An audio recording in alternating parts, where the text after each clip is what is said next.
God, we praise you. We thank you for allowing us to be here tonight, and we pray that your Spirit will guide us into understanding as we go into your word. We got a pretty fun story ahead of us tonight, God, but I pray that we won't simply view it as the fun story that it is, but that we'll examine it from all angles, and we'll make it our goal to understand it not only according to 21st century American minds, but that you will allow us to metaphorically time travel backwards and interpret it according to how it was originally intended to be understood, and we will arrive at our application through that lens. We love you, God, and we praise you. It's in your name we pray. Amen. All right. Context, very briefly. We are in the book of 2 Kings. We're going to be in chapter 5. We are in the time period of the divided monarchy, right? Gone are the glory days of Saul, David, and Solomon. You really can't say glory days for King Saul, but still, the united monarchy, right? Gone are those days. We are in the nitty-gritty, in the depths of the divided kingdom, right? The northern kingdom is called Israel. The southern kingdom is called Judah. We've been with Israel for a while. We're going to be with Israel for a while. And then eventually, Israel is going to be destroyed by the Assyrians, and then we're going to go back down to Judah. And we're going to talk about them. But for right now, we're in the northern kingdom, and we've been tracking some prophets who God has sent to minister to the people. First off, you got this guy named Elijah, with a J, and he is kind of he's the quintessential prophet. Whenever you read the rest of Scripture going forward, everybody looks back at Elijah as like the prophet of all prophets, right? He is the main dude, right? He is this guy who gets in politicians' faces. He wags his finger at them. He calls down fire from heaven to consume his enemies. He's a pretty cool guy, right? But we're not with Elijah anymore. He actually got spared death by being taken up in a whirlwind to heaven, and that was a few chapters ago. And we are now following Elijah's successor named Elisha with an SH, not a J. And Elisha, he can be kind of fierce, but in general, he's more a prophet of grace than he is of judgment, right? Not that those two things are opposites of one another, but in general, you get a lot less finger wagging from Elisha. He's not beyond it, but he will do it sometimes. But in general, what we see with Elisha is a lot of miracles being performed, and we saw a bunch of really cool ones last week, right? Really, we're like in this span of text where it's literally just like one miracle after another. So we got a lot. Like these are the memorable parts of 2 Kings. Don't worry, we will get to the parts later on where it's all going to blend together again. But these are the things that you're probably going to remember. And I imagine that if we handle this story right tonight, this will be a story that hopefully will stick with you for a while, because the implications of it are very, very interesting and very, very broad. And guess what? I might even get to bring up Deuteronomy 32, which y'all know how much I like bringing up Deuteronomy 32. But what's exciting about that is that even our handy-dandy commentator, who I've been reading from his book quite often, he brought up Deuteronomy 32, and I was like, ooh, boy, let's go. And so we're just following Elisha right now. And the chapter we have today, it's longer than some chapters we've had, but it's not as long as last week's was. And so what I thought might be kind of cool is I think that I'm going to have Sean read through the whole chapter for us first, and then we're going to go back and go through it verse by verse. Mainly because this is another one of those places where I think that knowing the full story enhances your understanding of it as you break it down, right? And the reason why is this. Let me use an example. Y'all know the story of the Good Samaritan, right? Or not the Good Samaritan. Sorry, forget that one. Don't forget it. The prodigal son, right? You know the parable of the prodigal son, right? You know, you got this son who, he goes away from his dad, he takes his inheritance early, and he goes and squanders it and stuff like that. There's a plot twist to that story. And the plot twist comes after the story seemingly reaches its end. Because whenever you think that the story has reached its end, what actually ends up happening? Do you remember? It's the older son? Yes. The story actually continues, right? So you have this beautiful story about this son being welcomed back home by his father, and you think that the story has reached its end, but then Jesus keeps on talking, right? And he goes on and he talks about the older brother, who was the faithful son, and how he did not like that his brother was forgiven, and he ends up throwing this whole hissy fit, and the dad gets onto him and stuff like that. And the beauty of the prodigal son story is that the story was never about the first son to begin with, right? The story was ultimately about the second son. And you'll realize this because if you go read the context in which Jesus delivered that parable, he was speaking to a group of Pharisees who were frustrated with him hanging out with sinners. And so he basically used that to point out that they were acting like the second son. Well, that's going to be very similar to what we read about in 2 Kings chapter 5. Right? We're going to get, like, before we hit verse 20, it's going to feel like the story that we're reading has come to an end. But then there's going to be another story tacked on at the very end, and that story is actually the main point that the author seems to be trying to communicate here. And so that's why I want to read through the whole thing first, because whenever you read the first part, you're like, wow, this is already a good story. And then it seems like it's like wrapped up in a nice little bow, and it's done. You're like, all right, let's move on. But then the story continues, and it has a very unexpected twist. Not unexpected, like, it's not a twist in the same way that, like, 2 chapters ago was, right? Remember, where literally the last verse changed everything? It's not going to radically change your understanding of everything prior, but it is going to it's going to change your understanding of what the text is trying to teach you, right? And so, Sean, would you mind reading this whole thing for us? Sure. All right, I think it's like 27 verses or something like that. Now Naaman, commander of the army of the king of Aram, was a great man with his master, and highly respected, because by him Yahweh had given salvation to Aram. The man was also a mighty man of valor, but he was also a leper. Now the Arameans had gone out in marauding bands, and had taken captive a little girl from the land of Israel, and she waited on Naaman's wife. And she said to her mistress, I wish that my master were before the prophet who is in Samaria. Then he would cure him of his leprosy. Then Naaman went in and told his master, saying, Thus and thus spoke the girl who was from the land of Israel. Then the king of Aram said, Go now, and I will send a letter to the king of Israel. So he went and took in his hand 10 talents of silver, and 6,000 shekels of gold, and 10 changes of clothes. And he brought the letter to the king of Israel, saying, So now as this letter comes to you, behold, I have sent Naaman my servant to you, that you may cure him of his leprosy. Now it happened that when the king of Israel read the letter, he tore his clothes and said, Am I God to put to death and to make alive, that this man is sending word to me to cure a man of his leprosy? But know now, and see how he is seeking a quarrel against me. Now it happened when Elisha, the man of God, heard that the king of Israel had torn his clothes, that he sent word to the king, saying, Why have you torn your clothes? Now let him come to me, and he shall know that there is a prophet in Israel.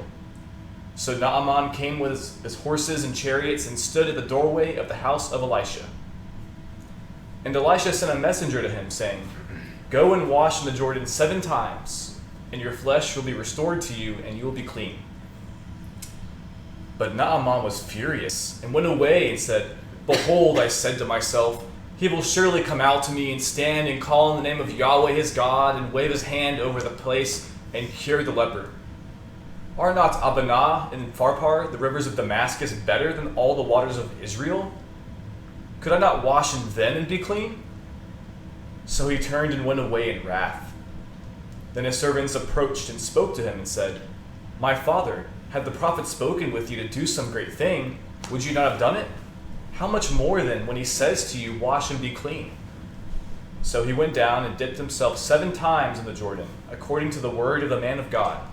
And his flesh was restored like the flesh of a young boy, and he was clean. Then he returned to the man of God with all his camp, and came and stood before him and said, Behold now, I know that there is no God in all the earth, but in Israel. So now please take a blessing from your servant. But he said, As Yahweh lives before whom I stand, I will take nothing. And he urged him to take it, but he refused. But Naaman said, If not, please let your servant at least be given 2 mules' load of earth. For your servant will no longer offer burnt offering, nor will he sacrifice to any other gods, but to Yahweh. In this matter may Yahweh pardon your servants. When my master goes into the house of Rimmon to worship there, and he leans on my hand, and I bow myself in the house of Rimmon. When I bow myself in the house of Rimmon, Yahweh pardon your servants in this matter. And he said to him, Go in peace. So he went from him some distance. All right, pause real quick.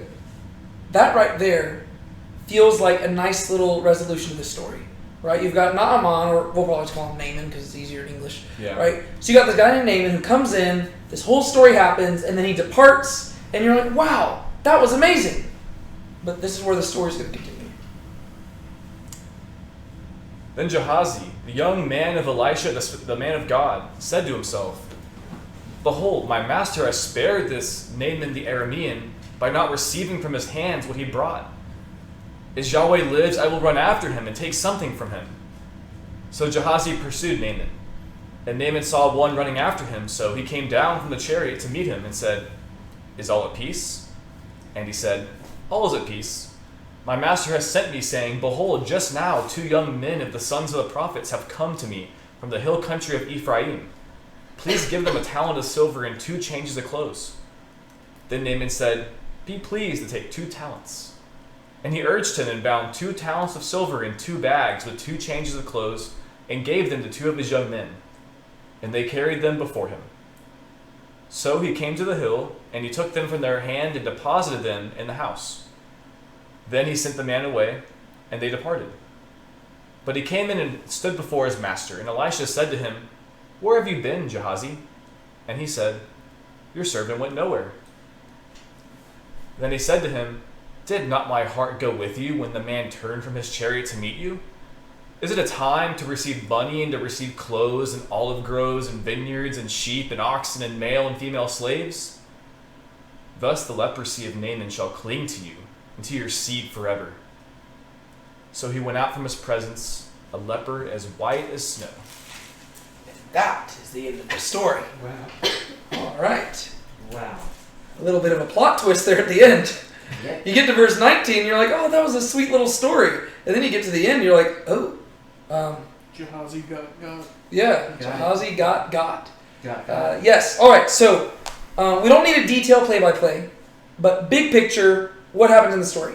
Like in 2 sentences. This guy named Naaman has leprosy, and he gets healed of it.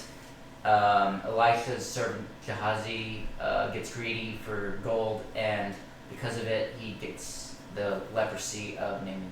Yes. As punishment, yes. Yeah. So it's a reversal of fates. And this is where you're going to see the hint at Deuteronomy 32 right here. Right? You got a faithful Gentile who is cleansed, and in exchange, you've got a unfaithful Jew who receives the punishment due to that the Gentile originally had.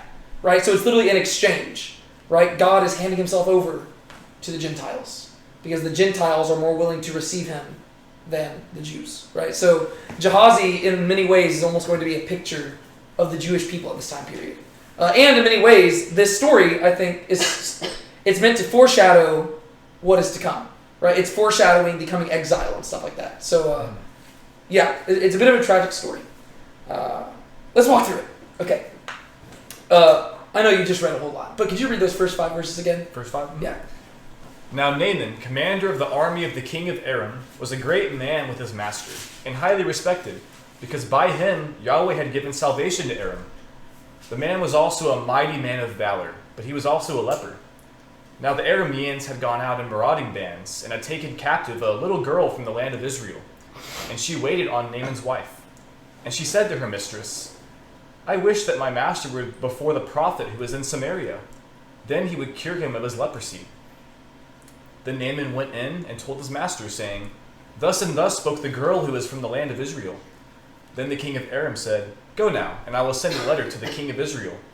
So he went and took in his hand 10 talents of silver and 6,000 shekels of gold and 10 changes of clothes. Perfect. All right, so set the scene. What happens here?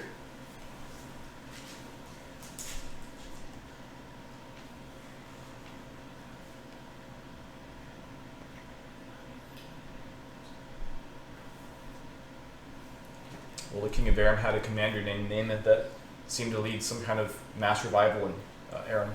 Mm-hmm. Yeah. So, guy named Naaman, really apparently a really important dude, and he's well known in the land because he apparently did something really cool for the people. We'll talk about that again in a second. But he's got an issue. What's his issue? He has leprosy. He has leprosy. Bummer. And he's trying to figure out what to do about this leprosy. And ultimately what they end up deciding to do, which is kind of strange, is that they end up seeking help from Israel, who's their enemy at the time. So that's interesting. But we'll talk about that when we get there too. And so that's really what this is all setting up. It's all just introducing us to the main characters. We haven't even seen Elisha yet. We haven't seen the king of Israel yet, right? We are simply actually hearing the story from the perspective of the Arameans. Quick question for y'all. If you're picturing this on a map, right? Here is Israel, here's Judah. Where is Aram? And what's another name for Aram? There's another name that we know it by that it'd be more common to us now.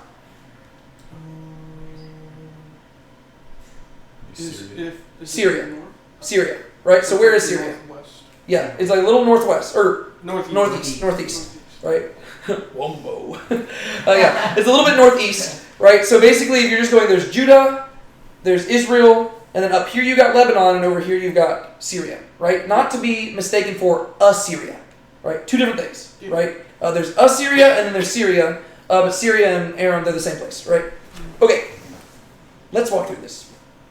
Now Naaman, commander of the army of the king of Aram, was a great man with his master, and highly respected, because by him Yahweh had given salvation to Aram. The man was also a mighty man of valor, but he was a leper. All right, I tried to accentuate it with how I read it, but do you notice what the author's doing there? Mm-hmm. What's he doing? So he's sort of hyping up the importance of who Naaman was, like giving him credit for everything, and then setting the stage for, like, almost in the same sentence, being like, yeah, he was all of this, but he was also a leper. Yeah. This is like a little rhetorical flourish, right? Like, I love this. Like, it's just, he's listing out one accomplishment after the next, but then it's immediately followed by something that none of these accomplishments can handle, right? There's a problem that even the great Naaman cannot overcome. And me being the Superman nerd that I am, this brings me back to the classic story of how Superman's dad usually dies in most stories, right? Usually, whenever you're reading the Superman story, Jonathan Kent dies from a heart attack. And the reason why that's so significant is because Superman has all the power in the world, yet even he cannot stop somebody from having a heart attack, right? And so there's something rich to that story, right? You have all these accomplishments, yet there's one fatal flaw, right? Naaman, I mean, the author, he just lists out one accomplishment after the next. Boom, boom, boom, boom, boom. But he's a leper, right? This is a man who, as a Baptist person who preaches at a Baptist church, this is a perfect person to use as an example of how you cannot work your way into salvation, right? Because you've got this guy who, if he was able to accomplish salvation for himself, man, he would have done it. But he has his own limitations, right? How could he possibly save himself? He can't even heal himself, right? And that's going to be the whole issue, right? He can't heal himself. You're going to see it escalates. His king can't heal him. The king of Israel can't heal him. And only the prophet can heal him, right? And so it's going to be this escalating thing where this guy is going to be on a spiritual journey looking for some sort of salvation, right? And he's going to be looking for physical healing, but along the way, he's going to actually encounter spiritual healing. Like, this is actually really cool. It's a legit conversion story, which we get very few of these in Scripture, which is surprising because of how much we emphasize conversion in our churches. But we really don't have a whole lot of conversion stories. But we do right here. And in many ways, it's kind of like the Apostle Paul, right? Except the Apostle Paul was a Jew, but remember, the Apostle Paul says the same thing about himself, right? If anybody has something to boast in, it was him. But even he realized his works could not save him. So let's talk about these accomplishments real quick. He was the commander of the army of the king of Aram. What do we know about Aram, other than it being Syria? They fought Israel. Weren't they the ones that fought Israel in the battle that Ahab died? Bingo! Yes. That is who they went to go fight. Remember, Jehoshaphat and Ahab, they went and they fought against the Arameans. At this time period, Aram is one of Israel's number one enemies. Which is surprising whenever you realize that this whole story revolves around the prophet helping out the commander of the army. Right? That is like, I don't know, that's like a Nazi receiving help from a Jew. Like it's supposed to be surprising. Like this is like the Good Samaritan story, right? To where these people should not be interacting, and it shouldn't be in such a cordial manner. So that in and of itself, like, in order to truly appreciate how surprising this would be, read this from the perspective of the original audience of this book, right? This book was most likely written to the exiles living in Babylon, right? After the time period of Israel and Judah being destroyed. Imagine you're over in Babylon, and you're reading this story of an Israelite prophet helping out an Aramean, despite the fact that one of their previous kings was literally killed by an Aramean, right? And now this guy's a commander of the army, right? Let's continue. Right. Well, doors unlocked. All right. Now Naaman, commander of the army of the king of Aram, was a great man with his master. He was a great man and highly respected. And here's why he was highly respected. Because by him, hey Joseph, by him Yahweh had given salvation to Aram. That's interesting. What do you think that's referring to? Are you talking about the... By him Yahweh had given salvation to Aram. Oh, yeah. Keep in mind, Yahweh is not the God of Aram. And Naaman will even admit that later on. But according to the author, Yahweh gave salvation to Aram through Naaman. Is this implying that, well, I'm guessing he had a bit of a role to play in the battle against Ahab then?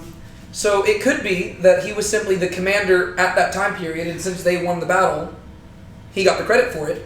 But there is a Jewish tradition that suggests that Naaman was the person who fired the arrow that killed Aram, which would then explain how he ends up rising through the ranks and becoming commander of the army. You got us. Yeah. Like that wording specifically, that he was the one through which Yahweh had like given salvation to Aram, does kind of say like, Yeah. he was the one who eventually struck down Ahab with the arrow. Yeah, and so like we can't prove it, but the language would seem to imply it at least, and there is as a result there is a Jewish tradition that would suggest that. Which, if you think about that, it makes this story even more extreme, right? This is a guy who has murdered a former king of Israel. So that's crazy, right? So don't go around like teaching that as like, we know this for sure, but it seems to imply that at least.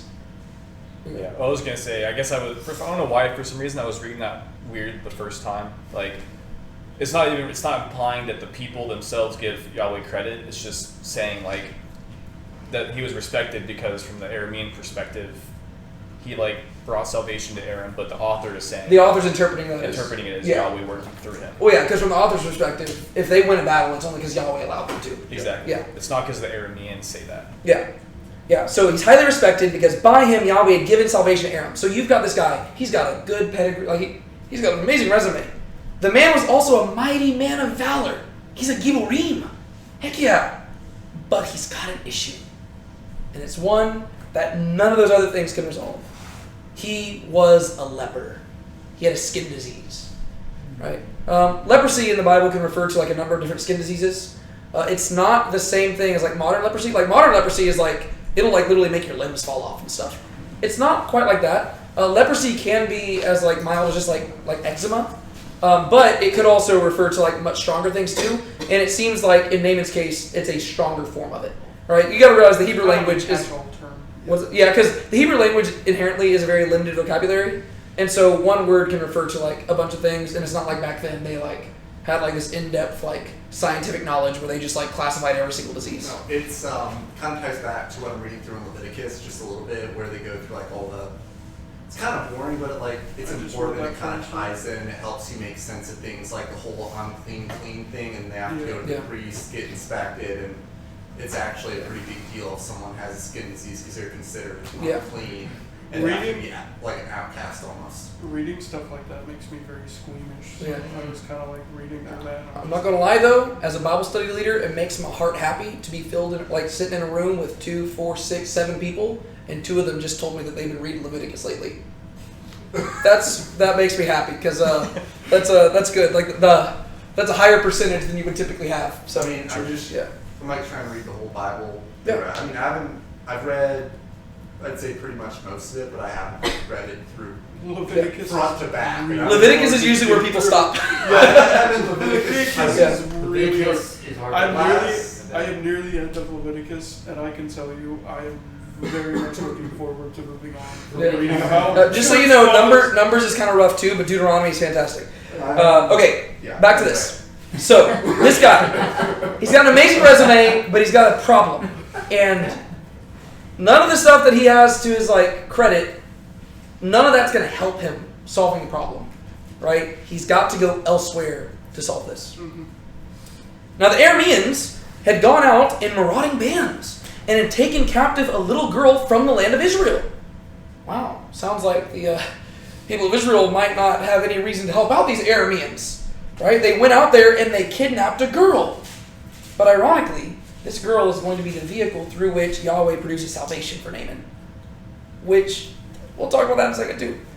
And she waited on Naaman's wife. Okay, so what exactly happened there? Girl in Israel gets captured by The Arameans. Aramean group. And then she becomes what? A servant to Naaman's wife. Yeah, she becomes a servant to Naaman's wife, right? At face value, this is an evil thing. And it is, right? I mean, here you've got this innocent girl who has been kidnapped as a result of the conflict between two rival nations. I mean, this is just political corruption, dirty warfare, just all sorts of bad stuff happening here. But what I love, just applicationally speaking, this girl is going to be an ideal standard of what it looks like to be a faithful Israelite. Especially whenever you can compare and contrast her with Gehazi at the end, right? This girl, we're going to see how she responds here. She would have every reason to be bitter and to hate her enemies and be like, man, you took me from my family, you took me to... But as we're going to see, she's going to actively try to help Naaman out, right? Rather than being bitter. And in this way, she kind of reminds me of Daniel and his friends in the book of Daniel, to where they are exiles in the land of Babylon, yet all because the Babylonians are their enemies, that doesn't stop them from loving them. And they actually they decide that they are going to faithfully serve Yahweh by submitting to the authorities and just serving them, right? They're not embracing that corruption, but they are blessing even their enemies, right? Which is really cool because that foreshadows what Jesus says, right? He says, love your enemies. Pray for those who persecute you. This woman, she's unnamed, yet she's an example of that. And I think that's really cool because, imagine that, right? It says that she was a little girl, right? That means, it doesn't even say just young girl. It says little. This would imply that she's probably not even a teenager by the time that she's kidnapped, right? Yet the maturity that you see in this girl, that she is willing to forgive these people and just serve them honestly, it just says a whole lot about her, right? Which I just think is really cool. And kind of encouraging whenever you're in 2 Kings, where it seems like everybody's corrupt. You've got this little girl who is faithful. And that's just kind of neat. And she said to her mistress, I wish that my master were before the prophet who is in Samaria. Then he would cure him of his leprosy. So what does she say? She gives him good news about the fact that there's someone that can help him with his leprosy.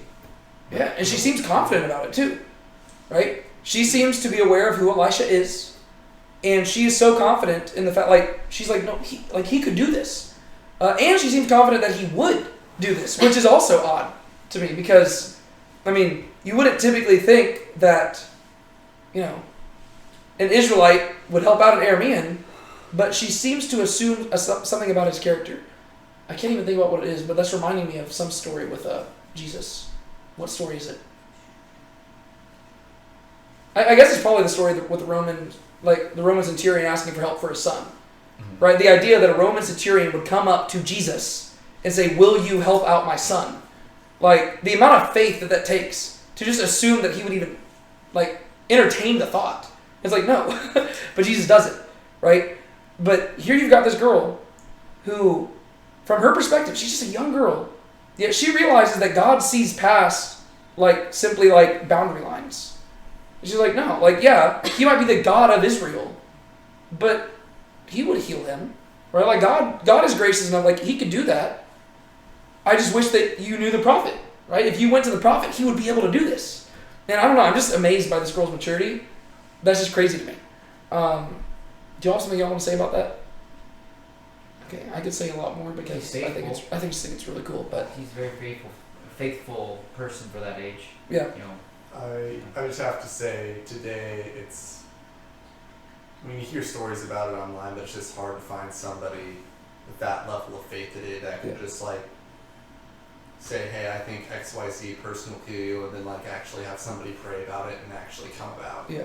Well, like imagine, like I'm trying to even think what a modern example would be, because like a lot of us in this room are like dudes who are like age where we could be like fighting in the military. So like the power dynamic isn't quite the same as for this little girl, but just to roll with it, imagine that like a terrorist from like overseas came over and kidnapped you and brought you back overseas to live in like a cell over there where you were just their servant, and then one of them got sick. I imagine that you'd probably be like, heck yeah, you're getting what you deserve. The last thing you'd probably think is, I know a person back home. I wish you were there so they could help you. Like, that would not be the thing that passed through my mind. Like, I'm not going to lie to you. Like, that's just not what I'd be thinking of. I would be thinking of, you know what? You did an evil thing. You were getting what you deserve. Go rot in hell. Like, that's probably what I'd be thinking. But that's not what this girl does. No, she's like, and she's not being sarcastic, right? She's genuinely like, there's a solution to this. There's a prophet in Israel who I know could solve this problem. I just wish that you had access to him. I think that's neat.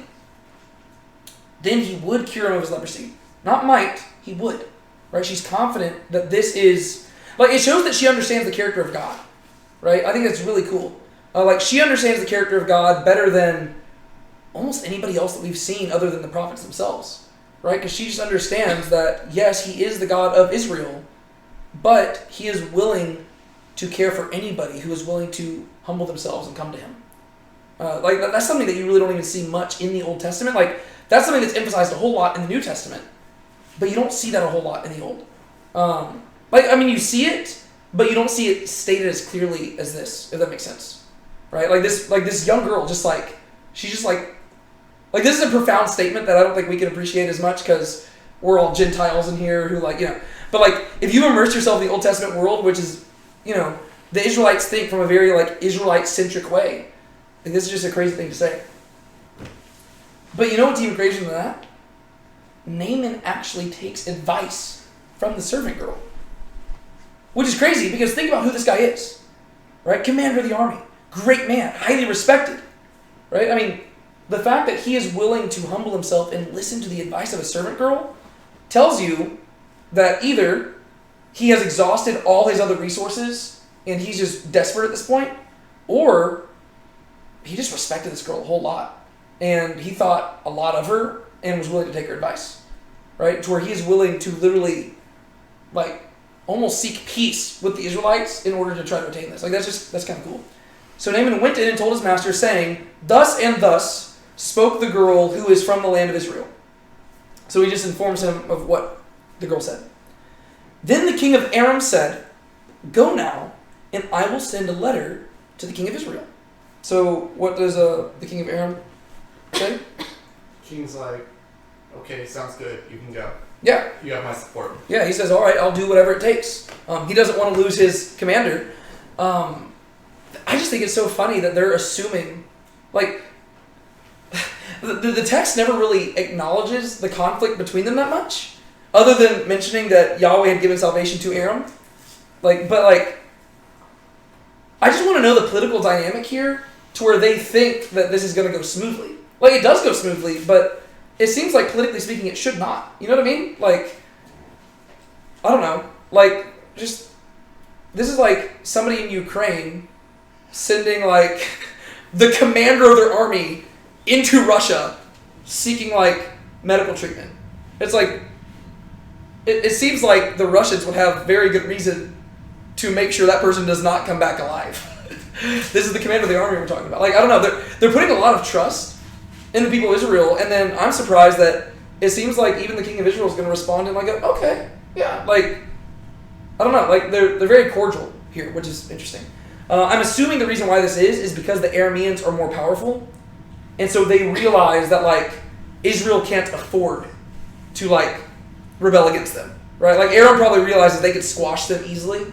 Like, And- this is just following the war against Moab, so Israel's probably weakened. Yeah. And Like, so- that's the only thing that would really make sense to me. It's just, like, they're not on level fields anymore. Like, Aram is the superior force, and so it's almost like they're expecting Israel to do something for them, right? So the king of Aram says, "Go now, I will send a letter to the king of Israel." So he went and took in his hand 10 talents of silver, 6,000 shekels of gold, and 10 changes of clothes. Right? In other words, he brought a lot of money. Right? A bunch of fancy stuff. He's not expecting to just get this for free. He is willing to give a gift, a pretty sizable gift, in order to potentially attain this healing. Were you going to say something? No. Okay, cool. All right, Sean, verses 6 through 9. And he brought the letter to the king of Israel, saying, "So now as this letter comes to you, behold, I have sent Naaman my servant to you, that you may cure him of his leprosy." Now it happened that when the king of Israel read the letter, he tore his clothes and said, "Am I God to put to death and to make alive that this man is sending word to me to cure a man of his leprosy? But know now and see how he is seeking a quarrel against me." Now it happened when Elisha, the man of God, heard that the king of Israel had torn his clothes, that he sent word to the king, saying, "Why have you torn your clothes? Now let him come to me, and he shall know that there is a prophet in Israel." So Naaman came with his horses and his chariots and stood in the doorway of the house of Elisha. Perfect. All right. The plot advances and thickens. What happens? The king initially is like, "Why the heck are you sending me this guy thinking I can cure him Yeah. of his leprosy? Do I look like God to you?" Yeah. And Elisha finds out through his means. I'm sure he's got plenty of them. And he's like, "Just send the guy to me." Yeah. He's like, "I'm the one he's talking to." Yeah. He's like, I know what he needs. I got this. Yeah. I do find it kind of funny how he responds. He's like how the king responds. He's like, "What the heck am I supposed to do about this? Like, why do you think I can cure leprosy? I can't do that." But it's funny. Bro, I look like God. Yeah. Well, and what you do get to see here is that you get to see God, like, working behind the scenes. Because technically, the servant girl mentioned, "Hey, you need to see the prophet." But it doesn't seem like the letter mentioned anything about the prophet. And that's probably because, I mean, if they said, "Hey, we're looking for a prophet in Israel," that would be kind of like the king of Aram admitting that the God of Israel is more powerful than their God. Which he's not going to admit. Right? I just think it's interesting how the guy's, like, Naaman still ends up in the right place, right? Even though, like, it's a roundabout way, but he still ended up in the exact place where the girl suggested, which is cool. All right. He brought the letter to the king of Israel, saying, "So now, as this letter comes to you, behold, I have sent Naaman my servant to you, that you may cure him of his leprosy." Which, again, both this and the response would seem to suggest that the Arameans are in the place of power. It's like, he's like, "Hey, I couldn't figure this out.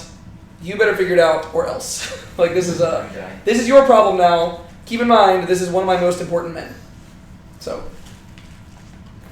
do with that information what you will. Now it happened that when the king of Israel read the letter, he tore his clothes. Why do people tear their clothes?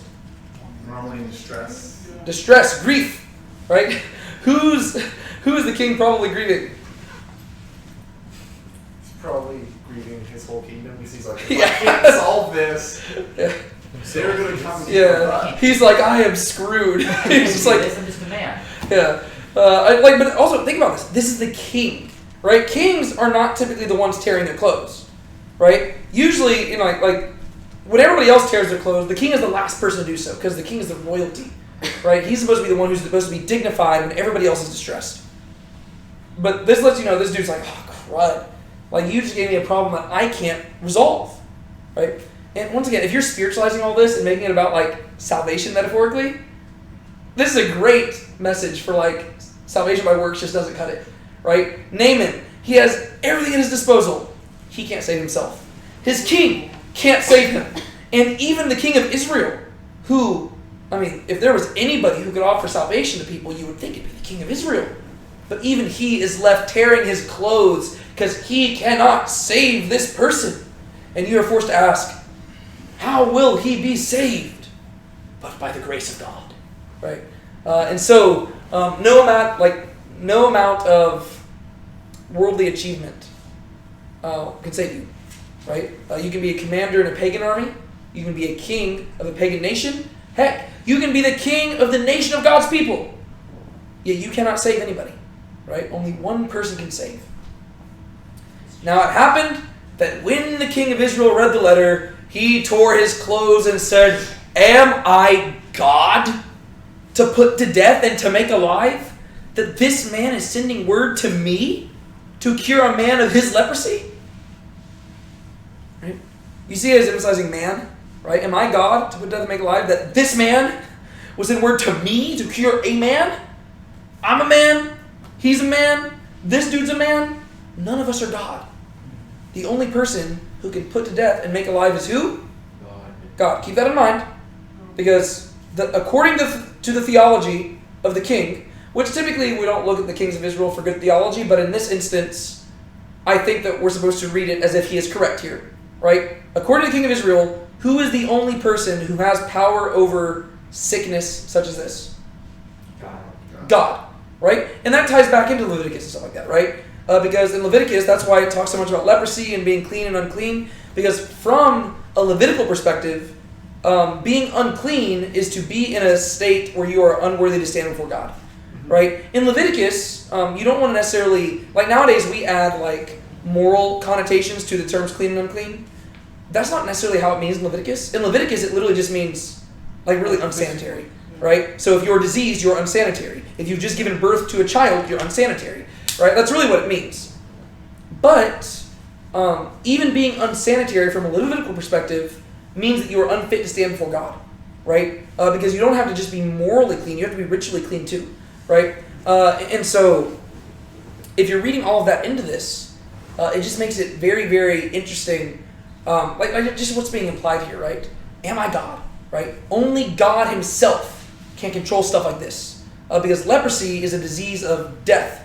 Also, keep in mind, going back into the last chapter, do you remember what the whole, what was the running trend in, every single story we read, what was it? Death and life. Death and life, right? There's a story of death, and then Elisha, the metaphorical temple of God, enters into the story and produces life in the midst of death, right?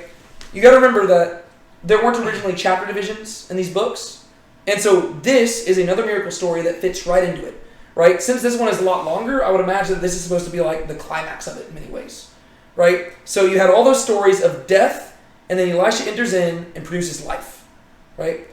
Well, the same thing's going to happen here, right? You've got this guy who he was able to produce life for himself in every way, but then leprosy got him, like a disease of death.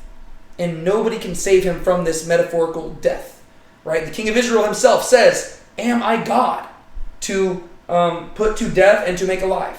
Right? So from the king himself's perspective, this is a matter of life and death, and Naaman's on the dying end. And the king himself says, "I can't produce life." But then we're going to see who does produce life. Right? But know now and see how he is seeking a quarrel against me. So what does the king think is happening here? He's trying to fight me. Yeah, he basically thinks that he's giving him an unwinnable situation, right? He thinks that this Naaman situation is being thrust upon him, basically to doom him to fail, so that when he does fail, they have reason to start fighting again, right? That's kind of how he reads it, right? He thinks that this is just a political move where the king of Aram is like, all right, let me just screw this guy over so we can start fighting and I can just overthrow you.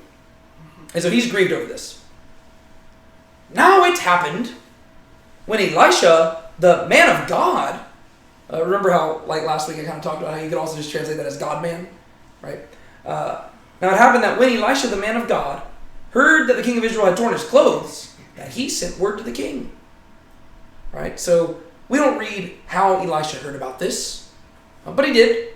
right? He heard something about how grieved the king was, probably because Elisha, as the prophet, even though the kings didn't really care for the prophets, he was, he had his sources in the palace, right? And so he's informed about the situation.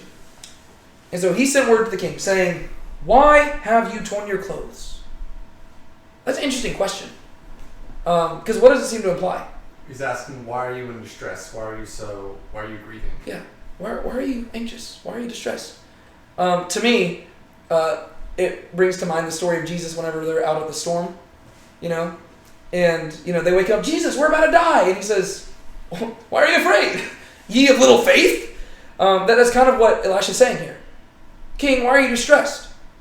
"I just received this letter." "And?" "The guy is dying. Like, the king wants to start a fight with us." "Okay." Because Elisha, he is as confident as the little girl is. God can solve this problem. And God will solve the problem. "Why have you torn your clothes?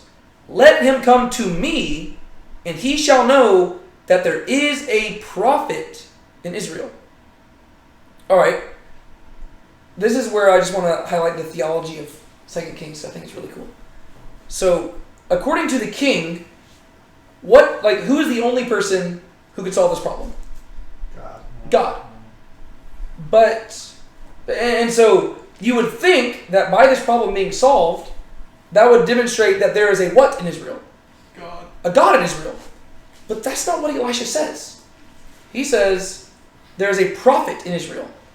And that's because this is where you're getting it's the subtext of theology, right? The prophet is the metaphorical incarnation of God during his time here. Right? That is what the prophet's function is, right? To where if you are talking with the prophet, that is as good as talking to God himself, right? The prophet is not God, nor does he claim to be God, but he is, metaphorically speaking, the tabernacle or temple of God to the people, right? And so, if you've got a solution that can only be solved by God, you go to the prophet, right? And that's what's so cool about the fact, what Jesus did for us, because he makes us all into the tabernacle and temple, right? So that's what's so significant about the veil being torn. We don't have to go to prophets anymore, right? We don't have to go to priests. We don't have to go to kings. No, we just go directly to God, because he is now our relationship to him is no different. I mean, it's different in some aspects, but it's no different in many ways to that of the prophet to God, right? And that's just really neat, right? I just think that's kind of cool. "Why have you torn your clothes? Now let him come to me, and he shall know that there is a prophet in Israel," right? But the only way he'll know there's a prophet in Israel is if the problem is solved, because there's a God in Israel, and that's who the prophet serves. "So Naaman came with his horses and his chariots." You can just imagine the majestic entrance that he's making here.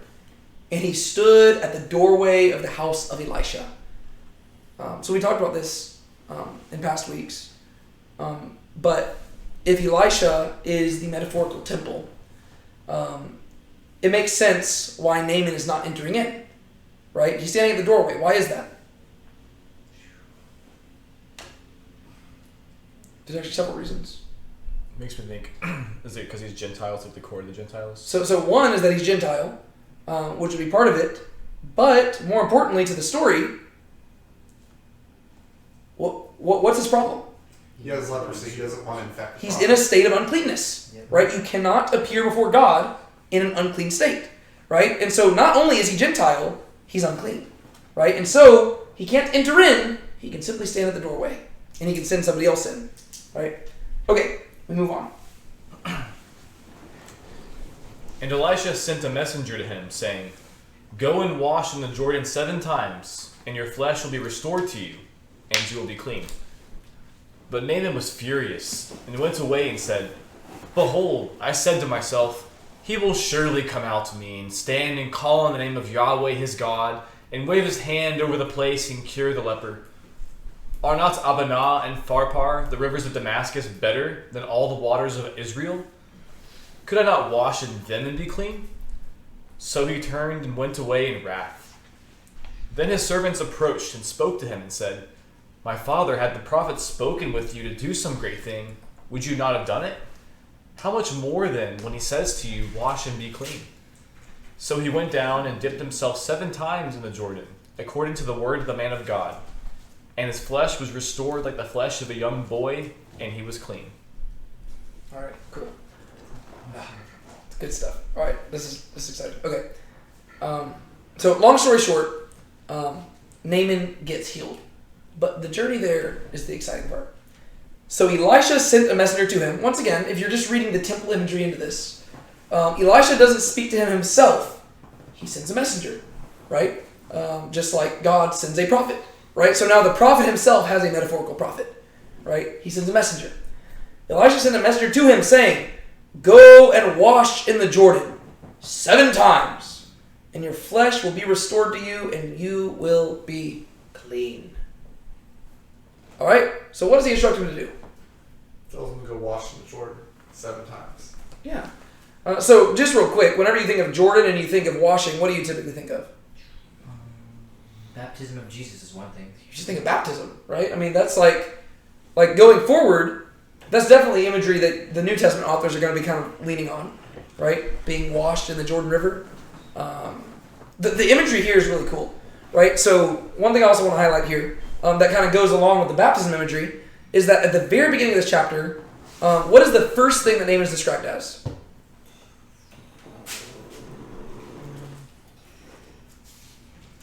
Mighty man of valor? Or actually, I guess the first thing is the commander of the army. It was. Naaman was commander of the army of the king of Aram. Okay, what does it say after that? He's also the one. He was a great man. That was the one I was on the looking for. side of his master. Yeah, highly a great man, right? So you've got this person who's a great man, yet by the end of the section here, his flesh was restored like the flesh of a young boy, right? You've got this guy who bathes in the water of the Jordan River, and he is metaphorically born again, right? Like to where literally it's like you got this great man who becomes a young boy. Like it's not saying that he is actually a child, right? But it's saying his skin was smooth like a young boy's, like to where it's just it's restored. But I just love the imagery of that, and I think that also ties into the rest of the stuff we have here. Okay, so go and wash in the Jordan 7 times, and your flesh will be restored to you, and you will be clean. 7 times. All right. This isn't the first time we've heard about 7 in association with Elisha.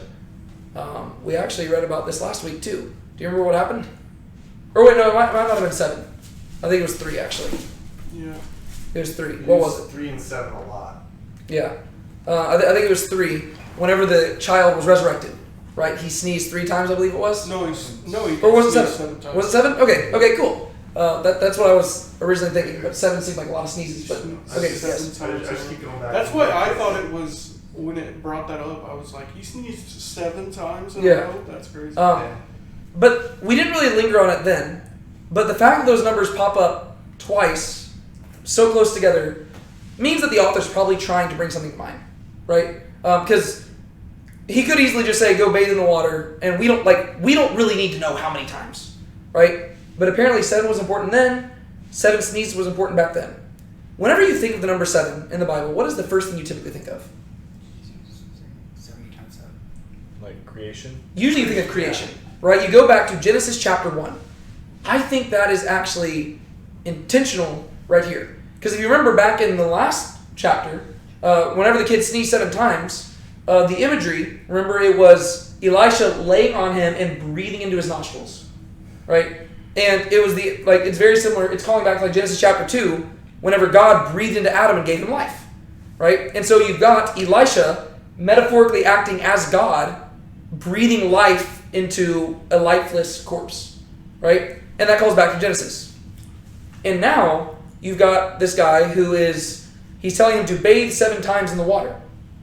And it's basically, I'm trying to think how to convey this in like a simple manner. Well, isn't there baptism and that's a sign of obedience? Yes, but what I'm trying to get at is this. Naaman is going to be frustrated by the fact that Elisha doesn't directly come to him, right? Simply by his words, Elisha is communicating to Naaman how to become a new creation, right? If you go back to Genesis 1, God created by his words, right? Maybe you've never thought about this.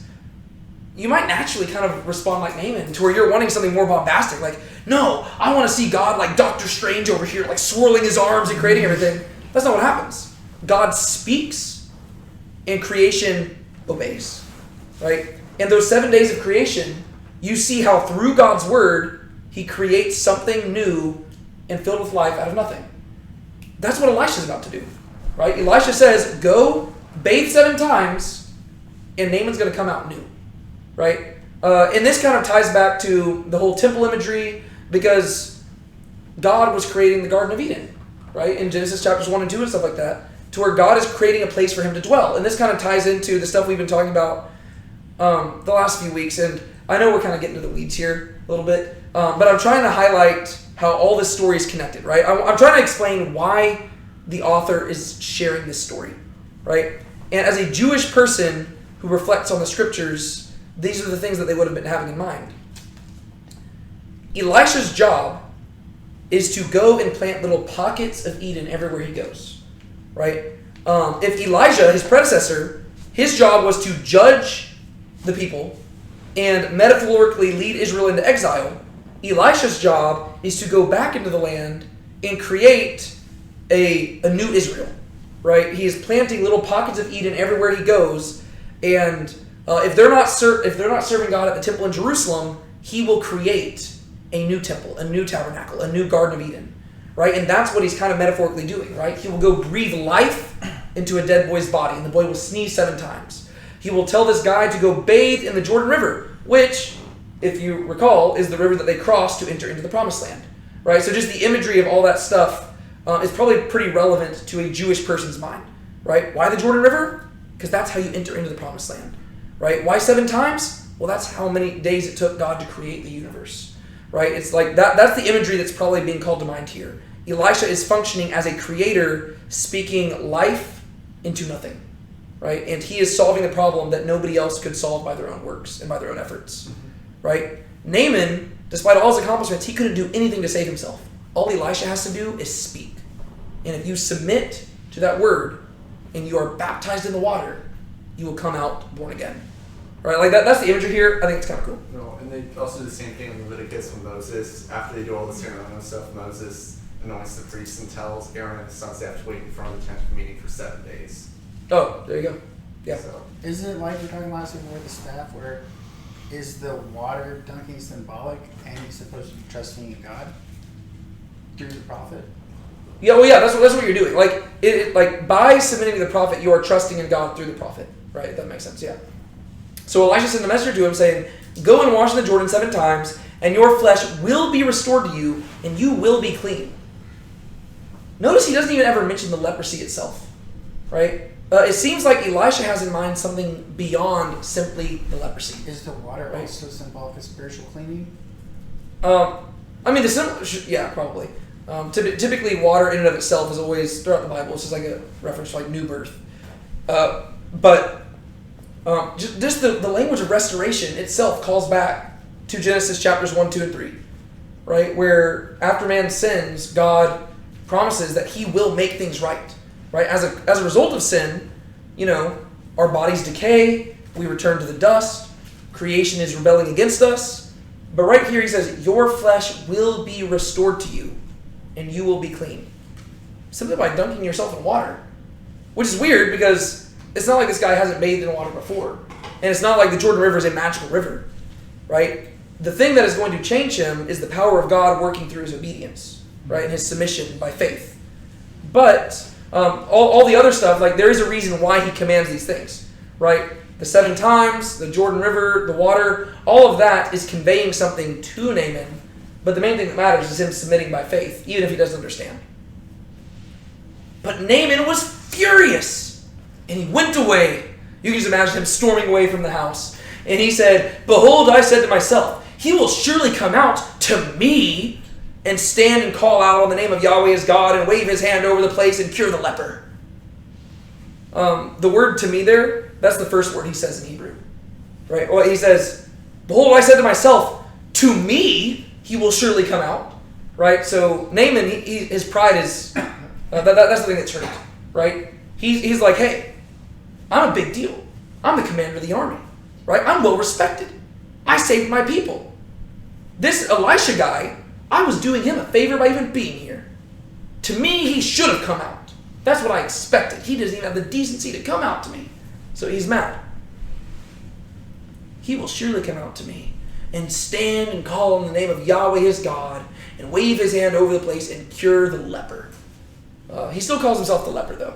It's almost like at the very end he remembers that maybe he's not as big of a deal as he thought. So what did he want from Elisha? A magical act. He wanted Elijah to come out, basically wave his hands a couple times and be magically healed like Yeah, that. he wanted a show, a spectacle, right? He's like, I just traveled a long way for this. I didn't come all the way down here for you to tell me to go take a bath. Well, it sounds like also he has like a pride and ego issue as well. He thinks he's like at the top of the food chain. He's the most important person out there, and Yeah. that like he deserves like God to basically bow down to him and be at his will. But Yeah, I think that's that's just- also temptation to everybody. I think it's Yeah. like good angel, bad angel. Like the devil is using pride to tempt everybody. Yeah. Honestly, I mean, it's kind of like whenever Jesus told like Peter and them to like cast their net over the boat, and it's like we've been doing that all day. Like, Yeah. You're kidding me. it's like you're kidding me, right? Like we've been doing this all day, like, and it's what they did for a living. So Yeah. like, it's almost like you're gonna disrespect me by telling me like to do something like that. Like I could have gone That's- somewhere else and done that. Well, That was the same story. I got the good angel, bad angel. God's telling him to trust, to just do it, even though it doesn't make sense. And the other side is ask questions and be like, oh, but I've been doing it the right way. I'm thinking about it, and I'm going to do it my way. Yeah, well, Naaman probably feels like they're making a laughingstock of him, right? Because he already tried to humble himself. Well, I mean, he humbled himself by listening to a servant girl who was like a captive, right? So he already probably felt embarrassed by this whole situation, right? Because, like, it's kind of embarrassing that he's listening to a servant girl who they kidnapped, and he's taking her advice. And so he's already humbled himself a lot by coming here. And he says, and this guy won't even show up and talk to me? He sends a messenger, like, he won't even walk outside and greet me? I expected him to come out here. I mean, I'm Naaman, right? I might be a leper, but I'm Naaman.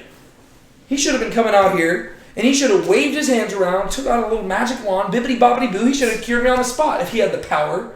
Instead, he tells me to go take a bath. You don't think I've already tried that? And then, as he's going to say, the Jordan River ain't even that cool, right? He says, are not Abana and Pharpar, the rivers of Damascus, better than all the waters of Israel? Can I not wash in them and be clean? If it was simply a matter of taking a bath, I mean, those rivers are at least like bigger rivers. They're more notable. If you've been to Israel, people are inevitably disappointed when they see the Jordan River because you spend your entire life reading about the Jordan River, and in your head you think that this thing is like huge, right? I mean, it's the Jordan River. The Mississippi or the Nile. Oh yeah, like that's what you think. Because we're over here in America, we're like used to like the Mississippi River, the Colorado River. It's like huge. No, it looks like a ditch, right? It just looks like you like drive by, like you'll be in like a bus, and the tour guide will be like, if you look to your left, that's the Jordan River, and people are like, you're joking, but it's tiny, right? It literally looks like it's just like a creek, right? Like at its widest spot, it's probably as wide as like this living room, or maybe a little bit wider, but like compared to like the rivers we're used to, that ain't nothing. But that's what the Jordan River is, because everything in Israel is a lot smaller scale, right? Whenever it talks about mountains, it's really talking about hills. And whenever it talks about seas, it's talking about lakes, right? So whenever you go there, you can't help but be disappointed a little bit. And then you'll be like, oh yeah, this super important event happened like right there. And 2,000 years later, this other super important event happened right next door. And you're like, oh. Like it's all so much closer than we're used to, especially living in Texas. But this guy, he's offended. He's like, I traveled hundreds of miles to be here. The guy won't even come out and talk to me. And he tells me to bathe in a creek. He says, we got better water up in Aram, right? If I go up to Damascus right now, we got some mighty rivers.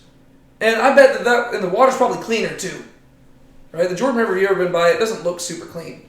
Right? We actually, whenever we went this last time, we went to the place where, traditionally speaking, Jesus was baptized by John and wherever the Israelites crossed in and stuff. And whenever it floods, it gets like all muddy and it's just gross. Like, if you're going in there to become clean, it seems like it's going to have the opposite effect. Like, it seems like you're going to go in clean and come out dirty. And so he's like, are you kidding me? I saw the Jordan River on the way over here and it ain't nothing to write home about.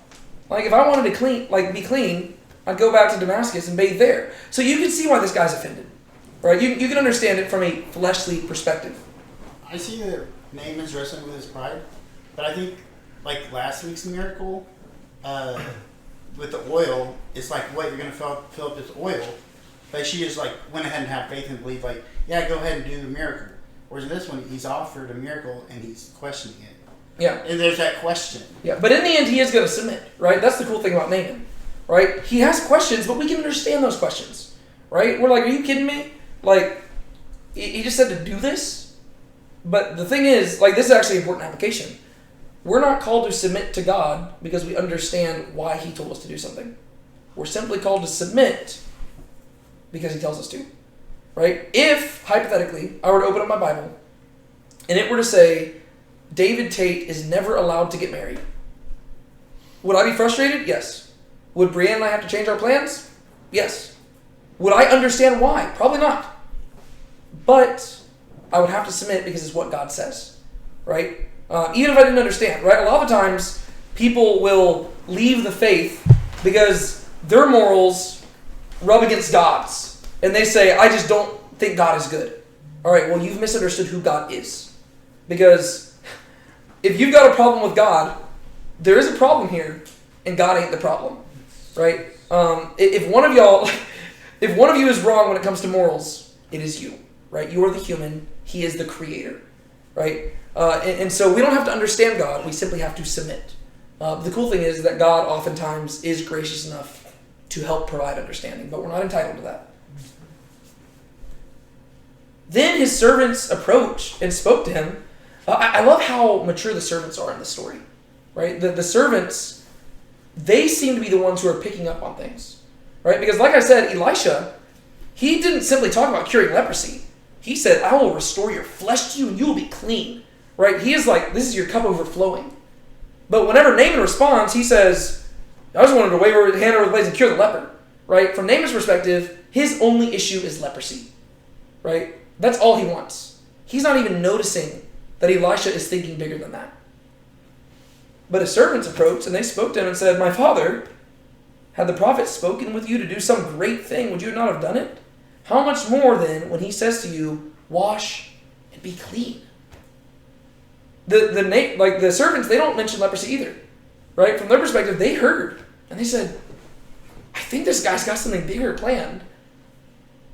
And they're also pointing out how his logic doesn't really line up, right? Like, if Elisha had come out to him and he had said, all right, if you want to be clean from your leprosy, you're going to have to go on an intense trek, right? You're going to have to travel to China, and you got to climb the tallest mountain. And on the tallest mountain, you will find a cave. You're going to go into the cave, and you'll find a golden medallion. You're going to grab that medallion. You're going to travel all the way across the sea into the unknown land. And there you will find another cave. You want to drop the medallion off in the cave, sail back across, bathe in the water, and then you will be clean. If Naaman had heard that, he probably would have done it. Because he had to work for it, right? And that makes sense, right? Yeah. I gotta do this epic journey to be cleansed from this thing that I can't be cleansed of on my own, right? This is what most good stories are about, right? I mean, that's usually how most adventure stories go, right? There's a problem, and the exciting part of the story is getting to see this person go on this amazing journey to solve the problem. Think about how frustrated we would be if you went to see an Indiana Jones movie, and it's I'm looking for the Ark of the Covenant. And it's okay, well, if you just walk down the street, it's sitting in that hallway, in that room over there. It'd be wait, what? It's well, that was easy, right? That would disappoint you. But the servants are pointing out, and they're wait, why are you, they're Naaman, why are you complaining that this is easy, right? If he asked you to do some crazy task, you would have immediately jumped into it. All he's telling you to do is take a bath. Shouldn't you at least try? I think he's also getting misunderstood as a man of God, as a precursor of Jesus, because it reminds me of the water. And they said, oh, I want water.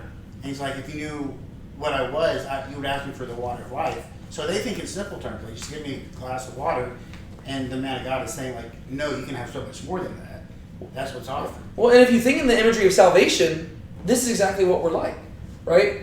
This is why salvation by works is so appealing to us, right? Because to us, it's what you're saying, theologically speaking, I can go to heaven, despite all the sin that I've performed, you're saying that God is willing to forgive me simply if I apologize and surrender to him? Like, that seems preposterous, right? To us, we want to work our way there, right? Like, it seems like, no, I need to say at least 1,000 Hail Marys. I need to at least, do 30,000 good acts. I need to, feed 1 million homeless people. To me, to us, to the human mind, that makes more sense, right? The idea of God's salvation being freely given and graciously offered, it perplexes us because that's not how we work, right? If we if we do something for somebody else, we usually expect some sort of payment, which is going to tie to Gehazi in a little bit, right? We always want payment for what we do, right? And so if somebody comes up to us and asks for a favor, usually we say, what am I going to get out of it? But that's not what God's doing here, right? That's not what Elisha's doing, right? He's not sending Naaman on this amazing quest. He's simply saying, go bathe in the water. And Naaman's like, something about this seems weird, right? Because it is literally just the grace of God. It seems too simple. But the servants are saying, shouldn't you at least try?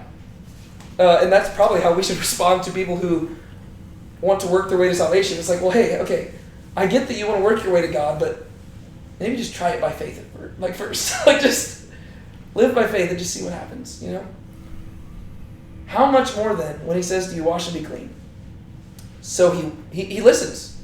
Once again, he's humble enough to listen to a servant. So he went down and he dipped himself 7 times in the Jordan according to the word of the man of God. And his flesh was restored like the flesh of a young boy, and he was clean. Wow. It was so simple, yet it worked. He didn't have to do something crazy. Elisha didn't even have to show up. Also, another reason, we've talked about the whole temple imagery and stuff like that, but what do you think another reason is why Elisha didn't come out? Lives in the unclean thing. That could have been part of it, but I think it goes even deeper than that. What conclusion could Naaman have possibly falsely come to if Elisha had come out and done this? That it was Elisha. Yeah, he might mistakenly think that Elisha is some sort of magician, right? Oh, Elisha came out and bibbidi-bobbidi-doo, boom, I'm healed. But Elisha, he doesn't do that, right? Elijah wanted him to see and experience God instead of putting a face to it. Yes. Well, he's simply he's making the man live by faith in the word of the man of God. It's the same thing he did with the oil. Yes. He stood outside the room. Yeah, because he doesn't want the glory to go to himself, right? The glory must go to God. He doesn't have to be present there for it. The man needs to get the right message. And Naaman's going to get the right message, right? Because if Elisha had come out and done it, he would have said, wow, Elisha, you're amazing. But instead, let's look at how he responds. Then he returned to the man of God with all his camp, and came and stood before him and said, Behold now, I know that there is no God in all the earth, but in Israel. So now please take a blessing from your servant. But he said, As Yahweh lives before whom I stand, I will take nothing. And he urged him to take it, but he refused. So Naaman said, If not, please let your servant at least be given 2 mules' load of earth. For your servant will no longer offer burnt offering, nor will he sacrifice to other gods, but to Yahweh. In this matter may Yahweh pardon your servant. When my master goes into the house of Rimmon to worship there, and he leans on my hand, and I bow myself in the house of Rimmon, and when I bow myself in the house of Rimmon, Yahweh pardon your servant in this matter. And he said to him, Go in peace. So he went from him some distance. All right, cool. So this is where the story of Naaman kind of comes to its end. And it's already got such good stuff. All right, so summarize it for me. What happens? So, basically, Naaman goes back to Elisha with everything, and he's basically saying, he's acknowledging that God was the one who did this, and he wants to repay the favor somehow. Yeah. And Elisha refuses because he doesn't need anything to, because all the glory is going to God. Do you see how the imagery just like works so much for salvation here? Yeah. It's just great. Okay, sorry, continue. And then Naaman was like, okay, well, if you're not going to take your gift, then I'm not quite sure what he means by to. Oh, we'll talk about that. We'll talk about that. Okay. Yes. But I mean, he's basically saying, can Yahweh forgive me every time that I have to go into the house of another god? Because obviously the Arameans don't worship Yahweh. So he's like, Yeah. I would like for Yahweh to pardon me every time I have to go in with my master, who is his king, Yeah. pretty much, and sort of pretend that I'm worshiping Yeah. this other god, and then he's like, yeah. Yeah. The implications of this are actually pretty cool too. Like if you think about like modern application, but we'll talk about that. Okay. So he returned to the man of God with all his camp, and he came and stood before him. First off, what do you notice immediately? Where is he standing? Before the prophet. Before the prophet. What changed? He's clean. He's clean now. So he can actually go before the prophet. Right? He's no longer outside the doorway. He can now talk to him directly. This is cool because he's been made clean, so he can do this, right? He can enter into the temple now. And metaphorically speaking, the veil has been torn. Right? He is now standing and talking directly to the voice of God, to the God-man. Because he's been born again. Right? And he, as we'll see, he literally has been like born again from a New Testament perspective, because he now worships the God of Israel, which is super cool. He returned to the man of God with all his camp, and he came and stood before him, and he said, "Behold now." This is so cool, right? This is a pagan, Gentile, enemy of Israel. He says, "I know that there is no God in all the earth but in Israel. So now please take a blessing from your servant." He says, "I received the message." He says, "Your God is so much more powerful than any other God." Right? And you got to understand what he's saying here in order to understand the whole mule cartload thing. Because what he's saying is he's saying that Yahweh is the God of Israel, but he's also the God of all the earth. Right? So from an ancient perspective, gods had their specific domains. Right? So, whenever they worshiped the god of the Arameans, they did not necessarily view those gods as the God of all the earth. Right? So their view of God was not the same as our view of God.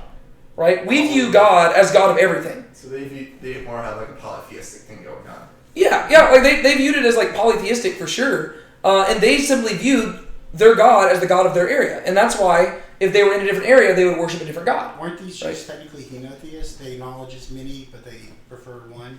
Yeah. Well, that's usually how it was. They would prefer their like local, regional deity and stuff like that. But yeah, so you have to understand that. It's a very different mentality than we currently have, right? But from their perspective, the deity is tied to the land, and that kind of makes sense. If you go back to, real quick, just to foreshadow where we're heading in a little bit, just so y'all know, we're probably going to go a little bit over because it's already 8:40 and whoops. It's all right. Y'all are used to it. We also started late. Okay, Deuteronomy 32 real quick. Let me see where it's at. Alright. When the Most High gave the nations their inheritance, when he separated the sons of man, he set the boundaries of the peoples according to the number of the sons of God. Right? That's Deuteronomy 32, verse 8. Some translations will say number of sons of Israel, but this translation actually says sons of Israel, but it seems like we have better reason to say that it originally said sons of God. And it's talking about the Tower of Babel. Right? At the Tower of Babel, whenever God sent the nations each direction, right, it says he set the boundaries of the peoples according to the number of the sons of God. Right?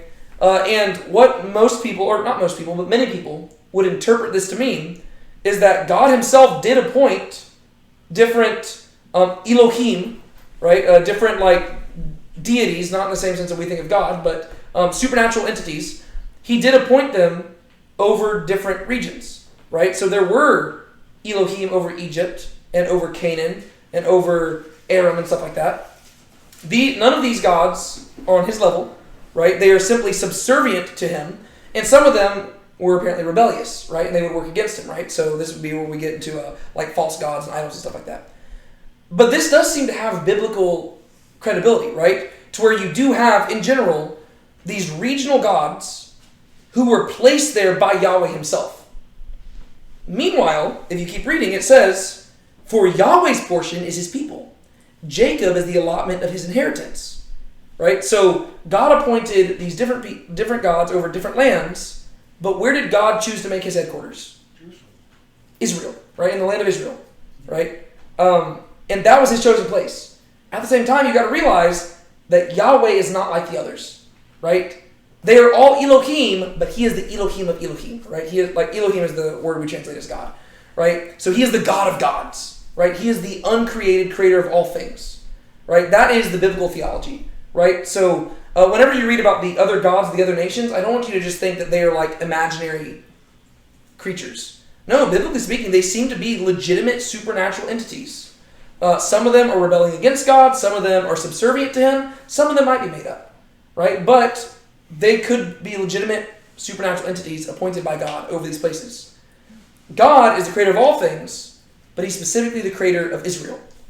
And that is what Naaman is recognizing right here, right? Up until this point, he believed that Yahweh existed, but he thought that Yahweh was, no bigger than his own gods.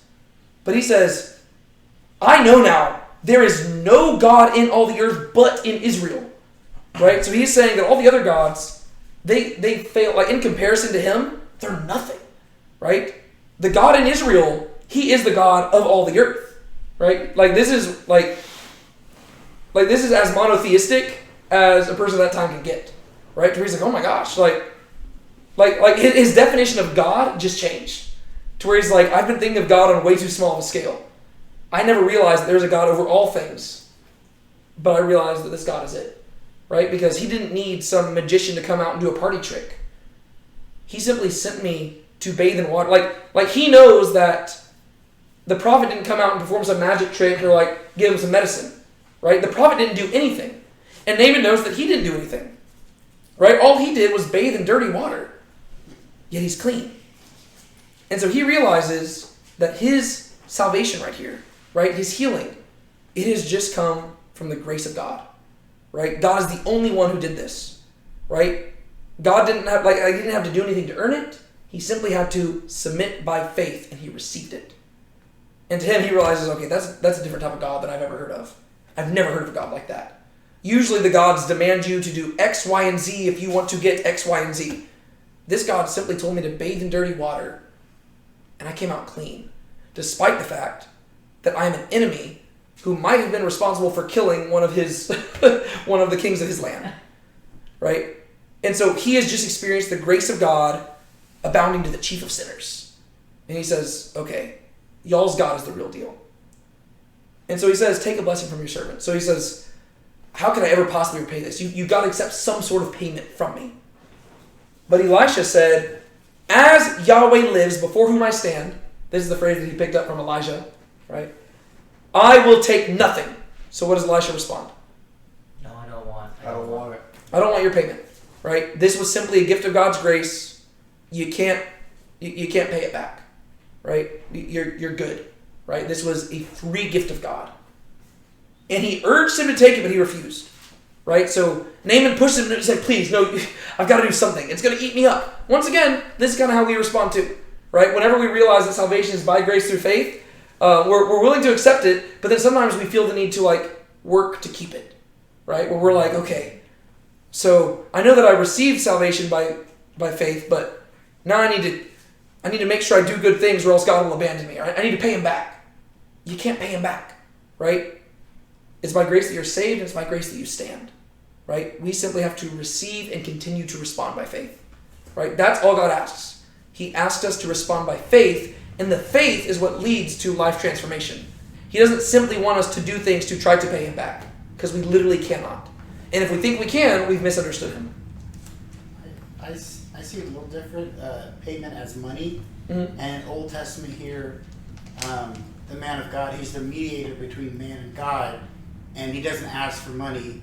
But in our modern times, people are acting as go-betweens for God and man, and they make profit from it, which is... Oh, think about all the faith healers nowadays. Yeah, they want to check. Oh, yeah. I mean, they're the ones with private jets and stuff, right? Which Because, yes, 100%, contrary. right? They're the Jahazis of the situation, right? We'll get to that. But yeah, Elisha himself, he's like, no, I don't want the credit. I don't want anything. I'm simply glad that you're better, right? That's it. So Naaman said, if not, please let your servant at least be given 2 mules' load of earth. For your servant will no longer offer burnt offering, nor will he sacrifice to other gods, but to Yahweh. What the heck? So he says, all right, if you won't let me give you money, give me some dirt, because I want to worship Yahweh. Why would he say that? He wants to try to like bring some of Israel back to. Yeah, it's actually really sweet. I think it's neat. Like, that rhymed. No, he's like, okay. He says, if you won't let me pay you anything, then I'm going to ask for one more gift from you. Can I just have some dirt? Right? Like, just let me load up some mules with dirt. Why? Because when I go back, I might be leaving Israel, but I'm bringing Israel with me. Because this God, he's the God of Israel. And so if I'm going to worship the God of Israel, I don't want to do it on Gentile land. I want to bring Israel with, like, the idea is that he's basically going to so cool. Like, he's metaphorically planting a temple in pagan land, right? He's literally fulfilling the Great Commission. He's like, I want to take some Israel, and I want to take it with me to Syria, right? I want to lay it down. I want to put this patch of dirt, and when I'm on that patch of dirt, I'm going to kneel down. I'm going to worship the God of Israel. That's just so cool, right? Like, Naaman is like, this is, I don't know, like, this is foreshadowing so much of what the New Testament's all about. This is why, whenever you read the New Testament, the Apostle Paul says this is the mystery of the gospel, right? That the gospel was always meant to include the Gentiles. Naaman's a perfect example of that. And throughout Scripture, we have examples of it, right? We've got people like Melchizedek in Genesis. We've got people like Jethro in Exodus. We got people like Ruth, right? You've got these Gentiles, or Rahab and Joshua. You've got all these Gentiles who convert, but Naaman is the shining example, like to where it's like this explicit story that details how his conversion came about.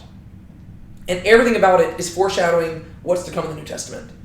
Right? To where he says, I'm not satisfied with simply worshiping the God of Israel in Israel. He says, no, I'm going to worship the God of Israel wherever I go. So let me take some dirt from this land so that I can worship him wherever I go. It kind of brings to mind in John chapter 4, whenever Jesus is talking with the Samaritan woman, and she says, okay, what mountain are we supposed to worship on? Y'all say Jerusalem, we say Mount Gerizim. And he says, woman, I tell you, the hour is coming, and is now here, when everybody who worships God will worship him in spirit and in truth. He says, the day is coming when it doesn't matter what land of dirt you worship God on. At this time period, it kind of did, right? You would worship him in Jerusalem ideally, but, if you're an Israelite, you become a Jew. But Naaman has a different idea. He says, I'm not gonna abandon everything and become a Jew. Instead, I want to take Yahweh with me out to the nations. Right? I don't want to simply convert to Judaism. No, I want to take the God of Israel and share him with the world. Like, that's so cool. This is just so neat, right? If not, let your servant have at least be given 2 mules of load of earth. For your servant will no longer offer burnt offering, nor will he sacrifice to other gods, but to Yahweh. I deny all other gods. He's my only God going forward. I want his dirt, because this is his land, and I will worship your God on your land. That's just sick. Do y'all have anything you want to add? I was going to say, I don't know if it's important at all, but I was just thinking it's kind of throughout the Old Testament, but it seems like another kind of lesson that these stories have been kind of teaching or really just expanding on is just the whole idea that God isn't confined to like a temple or to like an object. Yeah. So like the fact that it's like you start off in Judah with like the temple, and then there's the separation, like the monarchy gets split, and they're worrying about the temple over in Jerusalem, but then you have God showing that like the temple is not the building, it's where he chooses to dwell. Yeah. And so it goes like up north, and you have Elisha showing that like the temple isn't stuck down there. And then now you're going even further north. It's like, I think it's just teaching a lesson about like how God works and like who He is. I just realized this is literally Jerusalem, Judea, Samaria, ends of the earth. Like, there's a temple in Jerusalem, in Judea, right? And then Elisha is currently in Samaria, and then Naaman is taking it to the ends of the earth. Right? He's literally like, it's the structure of the book of Acts. Like, it's just expanding. The temple is expanding. That's cool. So Naaman, I could talk about verses 17 and 18 for super long, but let's just go to 18 for the second time. In this matter, like, this is also cool, just the implications of this. In this matter, may Yahweh pardon your servant. He also says, I also need God to forgive me. Because I'm about to do something I don't want to do, but I'm going to have to do it. And what is he going to ask you? Okay. In this matter, may Yahweh pardon your servant.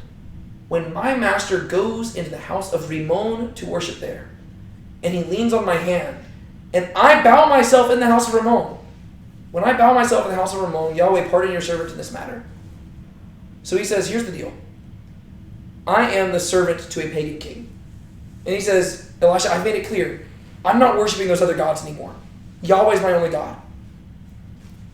But I'm not just going to abandon my job. And at times, my king is going to want to go worship these pagan idols. And I'm going to have to go in there with him. And I'm going to have to bow down with him. But I'm not going to be worshiping them. Right? Yahweh is my only God. But I will serve my king. And so I pray that Yahweh will forgive me of this. And I can't help but imagine that if somebody was, like, if you were to translate this to, like, modern situations, I think most people would respond and say, you need to quit your job. Right? You need to get out. Right? But I just want you to notice what Elisha says. And he said to him, go in peace. So Elisha seems to say, okay, that's fine.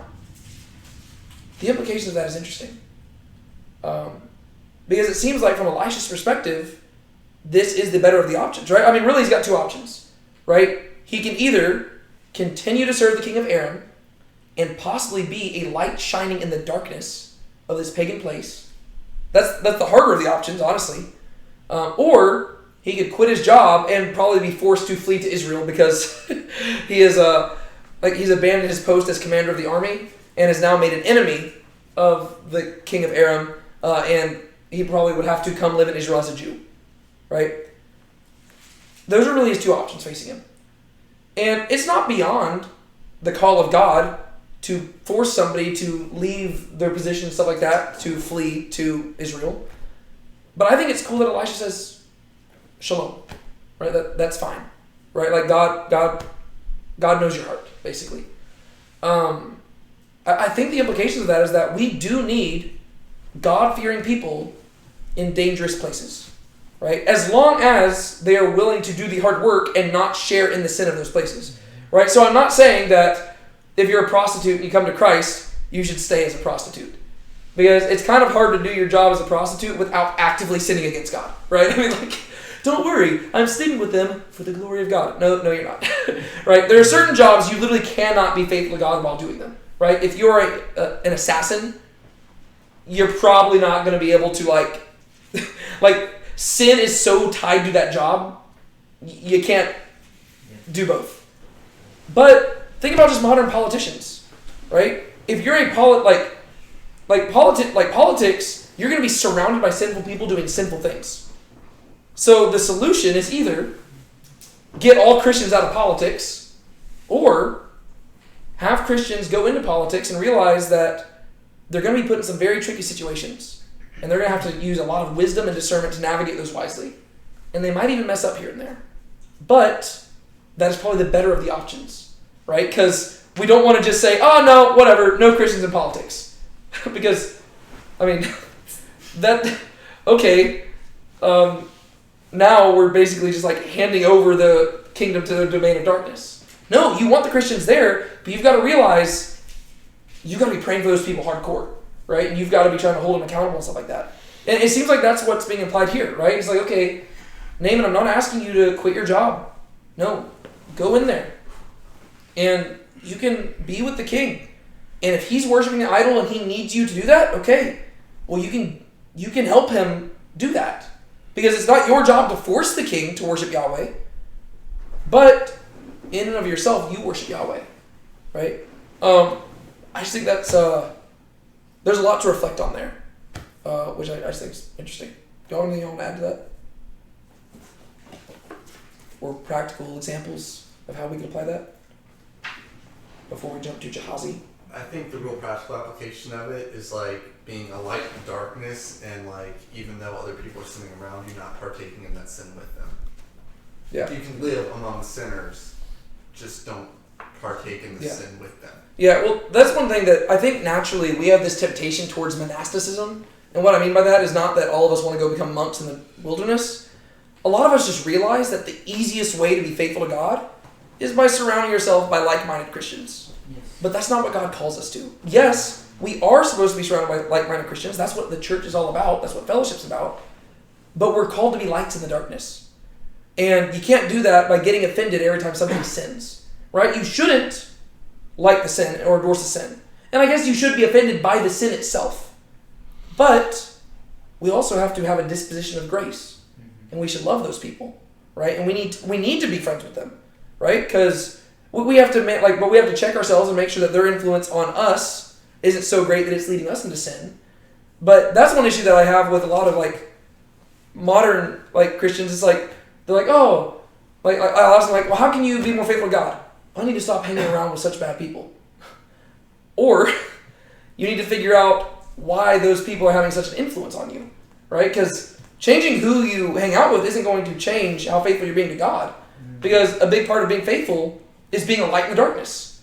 And so if you avoid those people, yeah, you might find it easier to avoid sin and temptation in some ways, but now you're also denying a big part of the call of God in your life, right? And so that doesn't necessarily mean you're being more faithful. You're just exchanging one sort of faithfulness for another, right? We have to be lights in the darkness. And we have to be around these people. But it is a lot easier to simply, be like, I'm not going to hang around people who cuss because I don't like cussing. Or I'm not going to be around people who, do X, Y, or Z because I don't like that thing. Well, I agree. You shouldn't like that thing. But you still have to be around those people. Mm-hmm. Right? All because you don't agree with their lifestyle doesn't mean that you can just, anathematize them and, stay away from them. No. This is the classic, hate the sin, love the sinner, right?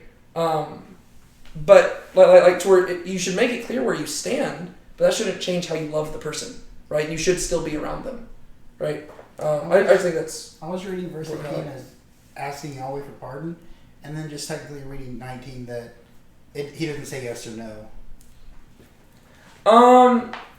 That's just kind of implied, go in peace. Yeah. It's okay. I felt like if there was something wrong with what he said, Elijah would have said something. Yeah, no, if there was something wrong with this, it seems like he would have been like, that's not how it works, brother. The fact that he says go in peace, it said, because it's also shalom, right? Go out, you're good, right? That's fine, right? He's basically saying you are pardoned. Okay. Yeah. Let me read this real quick from the commentary.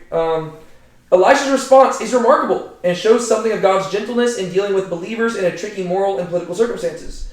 Elisha does not expect Naaman to abandon the world or withdraw into a ghetto where he can escape moral dilemmas or difficulties. Right? As Paul says in 1 Corinthians, let each one remain with God in that condition in which he was called. If one can leave that condition, one should. But there is no sin in remaining in the condition in which one was called. But many Christians are zealots, insisting on far more purity than do Paul or Elisha, not to mention God. Right? So we are called to purity, but the purity is a moral purity of the heart. Right? But one thing that we never want to fall into this, we don't want to reduce Christianity to simply being moralism, where it's all about just looking like a moral person. Sometimes being faithful to God will lead you into morally questionable circumstances, where it looks morally questionable. If you're actually serving God, morally you're you're good. But sometimes it will look very questionable, and you see that throughout Scripture, right? You just look at the life of David, and there's times where he's doing stuff, you're like, whoa, that looks strange, but God's working through it, right? So he said to him, go in peace. So he went from him some distance. Verses 1 through 19 there stand as their own as an amazing story. But believe it or not, and this is why we're going to go over, because it's already 9 o'clock, and we're just going to plow through, get over it. I mean, honestly, it's just like we got started later. Yeah. Like, Yeah. it's just kind of... It'll be fine. But the thing is, this story can stand on its own. But believe it or not, we haven't even reached the main point of the story yet. Right? This was all set up, and verses 20 through 27 are actually going to be the payoff, where we actually get to realize what this whole story was actually about. But I do want to highlight, this story began with death, and it ends with life. And not only physical life, but spiritual life. Right? This guy came in as a leper, he leaves clean. He came in as a great man, he leaves as a young boy. Metaphorically speaking, when it comes to skin. But I don't want you to think that he's like a 5-year-old now. He shows up as a pagan idolater.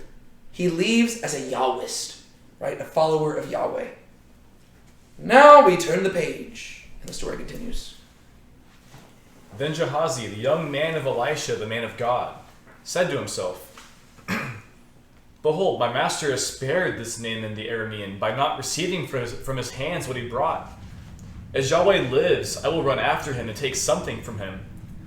So Gehazi pursued Naaman, and Naaman saw one running after him, so he came down from the chariot to meet him and said, Is all at peace? And he said, All is at peace. My master has sent me, saying, Behold, just now 2 young men of the sons of the prophets have come from me to the hill country of Ephraim. Please give them a talent of silver and 2 changes of clothes. Then Naaman said, Be pleased to take 2 talents. And he urged him and bound 2 talents of silver in 2 bags with 2 changes of clothes, and gave them to 2 of his young men. And they carried them before him. So he came to the hill, and he took them from their hand and deposited them in the house.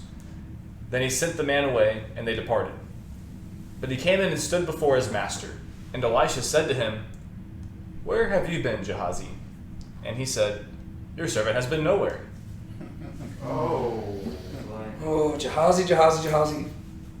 There is a really interesting lesson to learn from Gehazi here.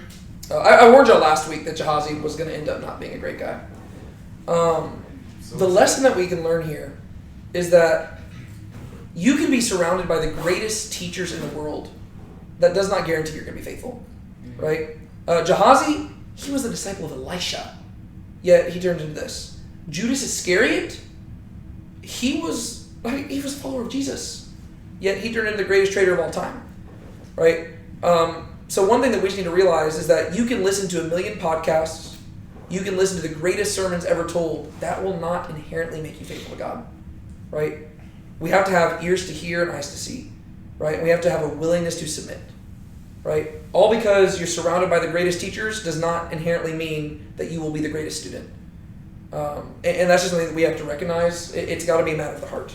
Right? And Gehazi, he's a heartbreaking example of that. So Gehazi, the young man of Elisha, the man of God, said to himself, Behold, my master has spared this Naaman the Aramean by not receiving from his hands what he brought. I think that Gehazi should have been a little bit more specific in what he's talking about here, because I think there's some dark humor to this. No, he's like, this guy was loaded, and I saw all this, and I got nothing. Yeah. I need some of that. Well, but what's funny is he says Elisha was like basically saying my master was being stupid for not getting from Naaman what he brought over here. But while Naaman did bring money, what else did he bring? Leprosy. And so he says, as Yahweh lives, I'll run after him and take something from him. Oh yeah, Gehazi's going to take something from him, all right. He's going to take that leprosy. That's the funny thing, right? It's like, it's dark humor. In many ways, this is where God is like, be careful what you ask for, right? One of the darkest things, I think this is what the commentator says, I'll read it later. But sometimes the way that God judges us is by giving us exactly what we ask for. Hubris Yes. really is just like the best punishment from God. Yeah. In a way. Well, yeah, because like it's just literally, like if you want greed, oftentimes what God will do to judge you, He will give you wealth, and He will leave you feeling vacant because of it. and he will make that wealth your undoing, right? Because like that's what God will do, right? If your issue is lust, God will give you women, and they will be your undoing. That's sometimes God's greatest judgment, right? He will give man exactly what he asked for, right? Israel wants a king, let's give him a king. Enter King Saul, right? There we go, right? They want a king like the nations, all right, let's give him a king like the nations, right? That's what God does a lot of times, right? You want the fruit of the tree of knowledge of good and evil? All right, good. Well, since you know good and evil now, get out of my garden. You don't need me anymore, right? Figure it out for yourself. That's what God does. So Gehazi, the young man of Elisha, the man of God, said, "Behold, my master has spared this Naaman the Aramean." Right? You notice Elisha never really called him that. Right? You see that Gehazi, he's still thinking in worldly terms. Right? He's thinking of Naaman as the enemy. Right? He spared Naaman the Aramean. You almost get the implication that if Gehazi had it his way, Naaman would have still had leprosy and died or something like that. Right? He spared him. Right? By not receiving from his hands what he brought. Right? That he should have charged some money. Right? And honestly, it's easy for us to look at Gehazi here and think that, to over-vilify him, this is fair, right? This is the same thing that, Judas kind of used the same logic. Remember whenever the woman came and poured the oil on Jesus' feet? And Judas is like, that money could have been used for something else, right? Do you remember that story? Right? Whenever the woman pours the oil on Jesus' feet and then Judas says, this money could have been used to go give money to the poor or something. That's kind of what Gehazi's thinking, right? He says, okay, this guy came down here. He was planning on giving us the money anyways. It couldn't have hurt to at least take some of it. We did something nice for him, right? That's not inherent. It's not inherently wrong to accept payment. No, yes. I was about to say, I don't think his initial intentions were inherently evil. It's just he kind of missed the point. Well, I think the issue is that he's not aware of his actual intentions. You know what I mean? I think he's saying, he's justifying it in his head, right? He's saying, oh, man, Elisha, you could have accepted money. There's nothing inherently sinful about that. You're right. But if your motives are greed, then yes, it becomes sinful, right? If somebody just offers you something and you're like, okay, sure, there's nothing wrong with accepting payment. But if you're doing it specifically because you want the payment, now we have an issue, right? Because now you're not doing it out of love for somebody, and you're not doing it for the glory of God. You're doing it to fill your own pockets. And that's Gehazi's issue, right? Elisha, his goal was to serve Naaman, right? Because if he had accepted that money, that could have been a stumbling block, right? It could have been something where Naaman, the whole journey back, could have wondered, did God do that for me simply because of the payment that I'd give Elisha? Or did God do it because he genuinely loved me, right? And that's one reason why Paul never accepted money whenever he ministered, right? Because he didn't want to be a stumbling block to people. He didn't want people to question his motives. Whenever people were ministered to by the Apostle Paul, he wanted them to know, I am here for you and you only, so don't pay me, right? Not that there's anything inherently wrong with being paid. It just, whenever money enters the picture, motives can be questioned. And so that's what Elisha said, no payment, right? Glory goes to God. This was a gift. Gehazi, though, he's like, I don't know. We could have accepted a little bit of money. So Gehazi pursued Naaman. He says, you know what? Forget what my master says. I'm going to do my own thing. That's dangerous, right? A disciple is supposed to follow their master's lead, not go do their own thing. But we see that greed often will lead people astray from following God, right? Same thing with Judas, same thing with Gehazi, same thing with the faith healers we were talking about before, right? Whenever you go nowadays, the faith healers that you'll see on TV and online, they're the ones flying private jets. And you realize, they have ulterior motives, right? And they're not actually healing anybody. They're simply tricking people into it so they can make money. So Gehazi pursued Naaman.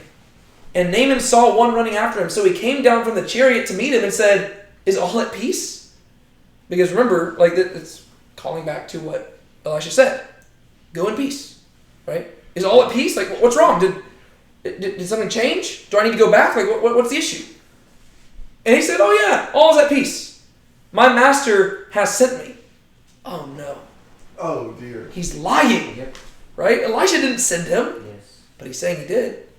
My master sent me, saying, behold, just now 2 young men of the sons of the prophets have come to me from the hill country of Ephraim. Please give them a talent of silver and 2 changes of clothes. You can just imagine him elaborating, like fabricating this whole story as he was coming there, right? What am I going to tell him? Like, I've got to come up with a reason for why Elisha changed his mind. Ooh, what if I made it seem selfless? What if I made it sound like somebody else came to Elisha in need of something, and Elisha, being such a kind servant of the Lord, decided to ask a favor of the person he just served, not to serve himself, but to serve somebody else. Right? You can see how he just like began to fabricate this. Right? So by the time he gets there, he's got a whole story. Right? Oh, well, this is what happened. My master sent me here, and here's the deal. He didn't want to ask anything of you because he's such a selfless man. However, there were 2 young men of the sons of the prophets, and they came to the hill country of Ephraim, and they need some money and some clothes. And so my master was wondering, since you had money with you, could you just give us some? This is, y'all remember the story in Genesis whenever Simeon and Levi went and killed the people of Shechem after the people of Shechem had violated Jacob's daughter Dinah? Do y'all remember that story? Genesis 34. Yeah, it was was it the prince? Yeah, the prince. He loved the girl, and then did that, and then he wanted to become. I think he wanted to follow Yahweh, Yeah. and so they had the whole household circumcised. Yeah. And they were all sleeping because they were sore. Yeah. And then they snuck it in. Yeah, in the middle of the night, Simeon and Levi, they get up and they go murder everybody. And Jacob was furious at that. And he goes to them and he says, you have made me a stench in this land. Right? Because in doing that, they sought vengeance for themselves and they killed people who were trying to make peace with them. Right? In many ways, that's what Gehazi's doing right now. Right? You've got this amazing story where Naaman, a pagan Gentile idolater, has come to get faith in Yahweh. And now Gehazi, because of his greed, is stepping in and he's beginning to spoil the whole thing, right, through a lie. Fortunately, Naaman's going to get away from this unscathed. But this could have gone another direction, right? Imagine if Naaman had learned about this corruption, right? To where if Naaman learned about this and was like, oh, I didn't realize that y'all were like that. Forget what I said about Yahweh. He's not as gracious as I thought. Y'all are in it just for the money. This could have backfired severely, right? What Gehazi's doing is he's making the name of Yahweh a stench, right? That's what's happening.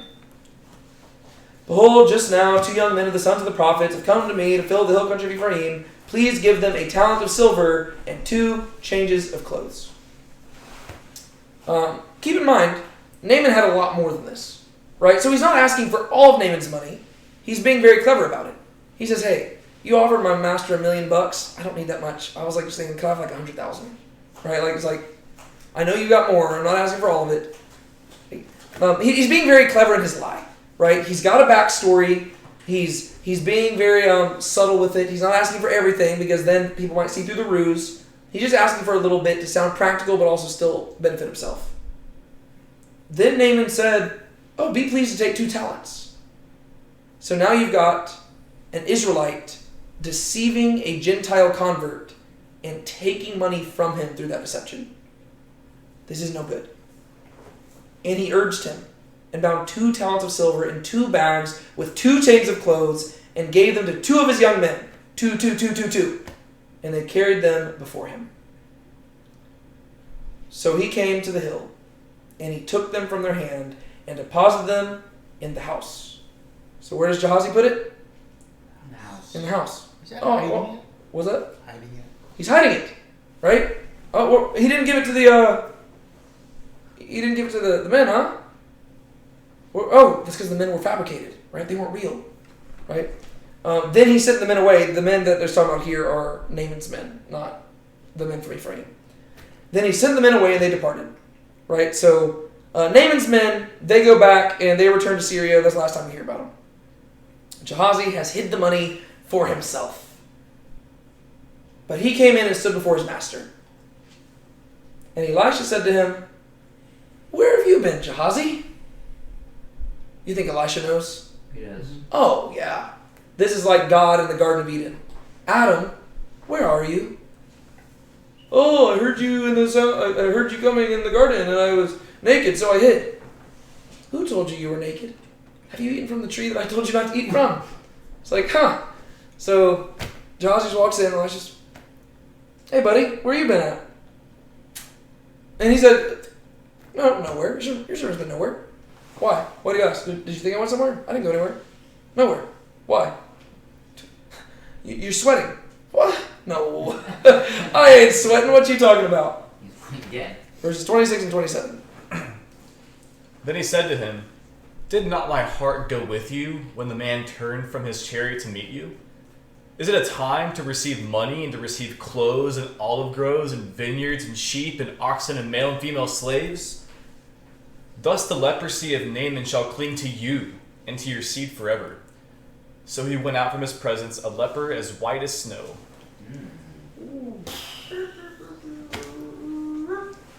Reversal. I'm trying to figure out because there's some similarities. Maybe it's just the imagery that's getting me, but it almost seems like a reversal a bit of like the one lady with Elisha with her son, like how she leaves to go like to Elisha to ask for help. Yeah. Like maybe it's just the imagery of like specifically running out to meet someone and like the all is well thing. I can see that. I'm trying to figure out if it's like a reversal because like this one is in response to life, whereas the other one's kind of in response to death, and it is kind of flipped a little bit. Yeah. But I don't know if I'm just looking into that too much. But It's well something worth reflecting on. Yeah. I mean, I think a lot of it's very intentional. Like the literary stuff here is great. Like there's definitely parallels that you're supposed to find. mm-hmm. Off the top of my head, I'd have to like reflect on it later. But yeah. All right. So he said to him, "Oh, this is heartbreaking, right? It's like he's like, Gehazi, I wasn't asking because I didn't know. I was asking because I was hoping you would confess. Did not my heart go with you?" There's the imagery of that. It's like you can tell that Elisha cares for him, and he's like Gehazi, I know exactly where you went. I was with you the whole time. Presumably because God let him know, right? He's a prophet, right? God doesn't do anything without telling the prophets. And God was revealing this to him. He's like, my heart went with you when the man turned from his chariot to meet you. You see how nice he is about Naaman? Like, he's presenting Naaman as like this gracious individual. He doesn't call him the Aramean, the man. Like, did not my heart go with you when the man turned to greet you, to meet you? Right? Here you've got this Gentile convert recently believing in Yahweh on a spiritual high moment, and he just turned to greet you, right? He was being nice to you. He was being polite to you. Is it a time to receive money and to receive clothes and olive groves and vineyards and sheep and oxen, male and female slaves? Whoa. Gehazi didn't accept all those things. It was just money. Why does he list out all those things? The greed of wanting just too much. Well, I think in part of it's almost like he's saying, where does it stop, Gehazi? Right? Because I imagine Gehazi would probably, like if you were to even expand the conversation, you could imagine Gehazi saying, what, I only asked for a little bit of money. Okay, what's next? Slaves? Oxen? Where does it end? Where does the greed stop, Gehazi? It's like you would have asked if he had it. Yeah. Like, if he had other stuff, like, if he had brought 3 million shekels, you would have asked for more, right? Like, you just asked for that amount because it was less than what he brought.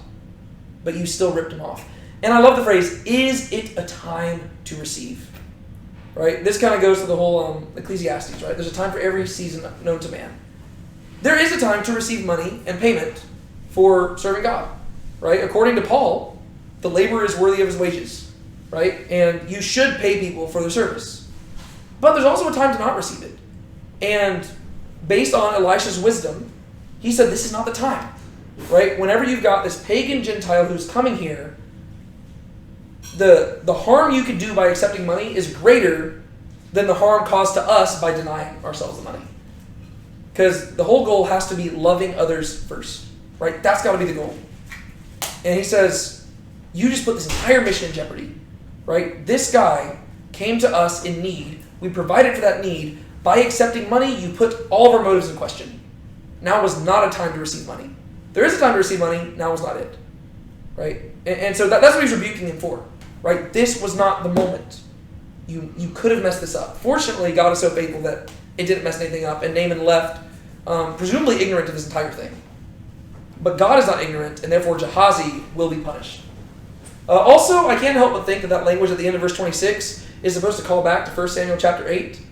Whenever, if you remember Samuel talking about what kings would do, right? They will take. And those are some of the things they'll take, right? They'll take your clothes, they'll take your daughters, they'll take your sons, they'll take your olive groves, they'll take your land, they'll take your houses. Gehazi is not functioning like a servant. He is functioning like a king, right? He is functioning like a person who is exploiting his power and using it to serve himself. He says that's not what we do here, right? Our job is to serve and to give, not to take. And so, the leprosy of Naaman shall cling to you and your seed forever. You went out there because you wanted to receive something from Naaman. Congratulations. God heard the thoughts of your heart, and he has granted you your request. You'll receive Naaman's leprosy.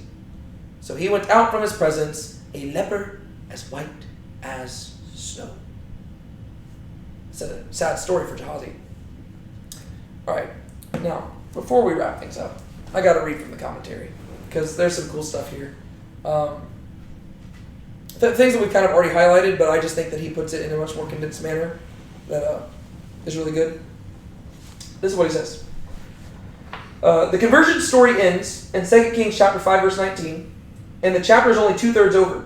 The sequel highlights the themes of service and access, a theme underscored by verbal repetitions throughout the chapter. Naaman stands before the king of Aram, and this sets up parallels with Naaman's maidservant who stands before his wife, and with Gehazi who stands before Elisha. Naaman moves from a position before the king of Aram to a position before Elisha, while Gehazi moves the other direction. Gehazi begins as Elisha's associate, but at the end of the story, he goes out from before Elisha and never returns to service to the human temple. The Gentile Naaman replaces Gehazi as the one who stood before the prophet as his true servant. Gehazi is introduced in chapter 5, verse 20 as the boy of Elisha, linking him with Naaman, whose flesh is turned into the flesh of a little boy, and also with the little girl at the beginning of the story. You also have this contrast between the little girl and Naaman, and Gehazi. Whereas the young maiden wanted to help Naaman, Gehazi, the young man, aims to exploit him. And while Naaman was concerned to support his lord with his hand, it is from that very hand that Gehazi wants to steal. The centering of the phrase, "and he leans on my hand," in verse 18, focuses on the contrast between Naaman, who asks advance pardon for showing loyalty to his lord, and Gehazi, who excused himself in advance for his treachery and criticized his lord. With a derogatory epithet, this Aramean, Gehazi impugns the man who has declared faith in Yahweh and who is about to act on it. And this is where he brings up Deuteronomy 32. So in Deuteronomy 32, I've talked about this in the past. God prophesies what he's going to do to the people of Israel whenever they start rebelling against him. Right? And basically there's a threefold thing. The first thing he's going to do is he is going to begin to conceal himself and hide himself. He's going to begin to teach in parables. The prophets are going to go silent, stuff like that. Right? Second thing he's going to do is he is going to afflict them to the point of near destruction, to where they're going to basically be brought to the point of death. Third thing he's going to do is he's going to go to the Gentiles. Right? And basically what God says is, since you have made me jealous with what is not a God, I will make you jealous with what is not a people. Right? So if you're going to go bow down before idols, well, I will go and take myself to the nations, to the Gentiles. So, for Elisha to assist an Aramean general is like a colonial pastor assisting a British general during the American War of Independence, and also analogous to Jesus' ministry to a Roman centurion. In offering this aid, Elisha fulfills the Song of Moses, Deuteronomy 32, where Yahweh threatens to respond to Israel's provocations by a provocation of his own. When Israel turns from its Lord to the other gods, the Lord will turn from Israel to the other nations. With Naaman, the Lord makes good on that threat. Like Daniel later, the prophet Elisha gives aid and comfort to the enemy of Israel. I just got a few more things I want to read. This is application-wise. To Israel as to Gehazi, the Lord also says, if you lust after Gentile wealth and power, then you will find yourselves going all the way, inheriting also Gentile exclusion and uncleanness. Right? So Gehazi, he was driven by greed because he was thinking from a worldly perspective. If you chase after the world, you will receive the diseases belonging to the world. Right? And that's what happened. Also, right? Yes? kind of random little thing. I also found it interesting how Gehazi became unclean not during the presence of Elijah, but after he went out. Yeah. Well, yeah, because he's metaphorically left. Yeah. Right? He is metaphorically chased after the world. Right? Here you've got Naaman, the Gentile who comes to Israel and leaves Israel like convinced that he's going to go back out there and plant Israel elsewhere. Right? He's going to serve Yahweh. Right? He's fulfilling the Great Commission. Meanwhile, you've got Gehazi, who is a disciple, or he's metaphorically a priest in the temple. Yet he departs the priesthood to chase after the Gentile, right, and his wealth. And so he ends up replacing the Gentile by the end of the story. Which leads to the last thing I wanted to read. The moral of the story of Gehazi is that the Lord judges our lusts by giving us what we lust for. Those who leave houses and family for the sake of Christ receive a hundredfold return. A similar return is offered to those who leave kingdom for the world. Christians who seek the world and its righteousness will get everything they desire, and all the world's pathologies will be added unto them. Gehazi's is a cautionary tale, but ultimately 2 Kings chapter 5 points to the mechanism by which the Lord will bring salvation to the Gentiles. The exchange between Naaman and Gehazi points to the blessed exchange of the cross, where the one who knows no sin is made sin for us, where Jesus the Jew takes on the leprosy of the world and is excluded from the presence of God, so that the Gentiles and the Jews might be washed and brought near in him. Right? So I just think it's really cool, this story here. It also is foreshadowing what's going to happen. Right? So you've got a Gentile who comes to believe in the God of Israel. Meanwhile, you've got a person in Israel who decides to depart and rebel against the God of Israel by chasing after Gentile wealth. And he ends up receiving the lot due to the Gentiles. So it's literally a reversal, right? The Gentile in the story receives what is due to the Israelites, and the Israelite in the story receives what is due to the Gentiles. That is foreshadowing what's going to happen with the gospel, right? Whenever the Jews reject Jesus, and therefore the gospel is taken to the Gentiles, which is us, right? And meanwhile, the Jews, they're kind of handed over for a time, right? And so that foreshadows that. It also foreshadows what's going to happen in the years to come for the people of Israel at this time, right? Where God is going to give the Gentiles victory over them, and as punishment, like Gehazi is almost a picture of all Israel at this time period, right? All Israel is like Gehazi, chasing after worldly things, Gentile-like ways, stuff like that. And because they're like Gehazi, they are going to receive the punishment they are due, and they're going to be exiled from the land. And then, last thing, and then I'll hand it over to y'all if y'all have any last comments. Once again, read this from the perspective of somebody living in exile at the time period, right? And you read this story of Elisha, and you read the servant of the servant girl, right? You're being taught a message on how the people of God are supposed to respond to Gentiles. And not only Gentiles, but Gentile oppressors, right? You love them. You care for them, you try to show them Yahweh's love, and you do whatever you can to shine the light of Yahweh upon them, right? That is what your goal is, right? And so if you're an exile living in Babylon, reading this passage, there's a clear application. You don't want to be Gehazi, right? It is not your job to take advantage of the Gentiles. It is your job to help them see Yahweh through you, right? You want to be like Elisha. You want to be like the little girl at the beginning of the story. Right? That little girl, she's not even named. Yet this whole story would not have taken place if not for her being faithful. Right? That's like, so if you're a person living in exile, reading this story, that's the message that's the clear application. Right? How do we treat the Babylonians? You serve them. You take care of them. You love them. And if you can, you point them to Yahweh. Bring the temple there. Bring the temple here, right? You're not going back to Jerusalem anytime soon. The prophet Jeremiah told us to start building houses here. So let's be a portable temple for God. And now you can imagine young Daniel and his buddies hearing the story of Elisha and that young servant girl. And they're saying, okay, well, how are we going to apply that now? Well, we're not going to bow down before that golden statue, but we will serve the king. Right? And like literally, like you could almost like read into that, like, the story of Daniel, because Daniel is set during that time period, right? Imagine Daniel and them growing up hearing this story and it influencing how they responded in Babylon, right? And then for us, the application would be the same, right? Obviously, we're not Jews, and the people that we're talking about aren't Gentiles, but there's a rough application when it comes to how we respond to people who are outside the church, right? People who are not Christians. How do we treat them? We love them, right? We take care of them. We seek their self-interest. We don't seek their destruction, and we definitely shouldn't hate them, and we shouldn't take advantage of them, because anytime we take advantage of them or we seek worldly things, we're actually making the name of God a stench to them, right? This is what Paul says in Romans, right? Because of you, the name of God is blasphemed amongst the nations. We don't want to do that, right? We need to be a shining example of God's love. We don't want to be a stumbling block to people where they look at us and they'd say, yeah, I'd be a Christian if it weren't for all the other Christians, which unfortunately is one of the number one reasons people don't go to church nowadays. It's because Christians have set such a bad example of Christianity. So we don't want to be that, right? We want to be Elishas and servant girls, not Jahazis. Yes? There's one thing that we should do as Christians is force our own individual convictions on each other. I think that's one thing that you've I think goes back to what you're talking about. For sure. And that's something I struggle with in my own family. Yeah. Well, it's very difficult. It is difficult. Yeah.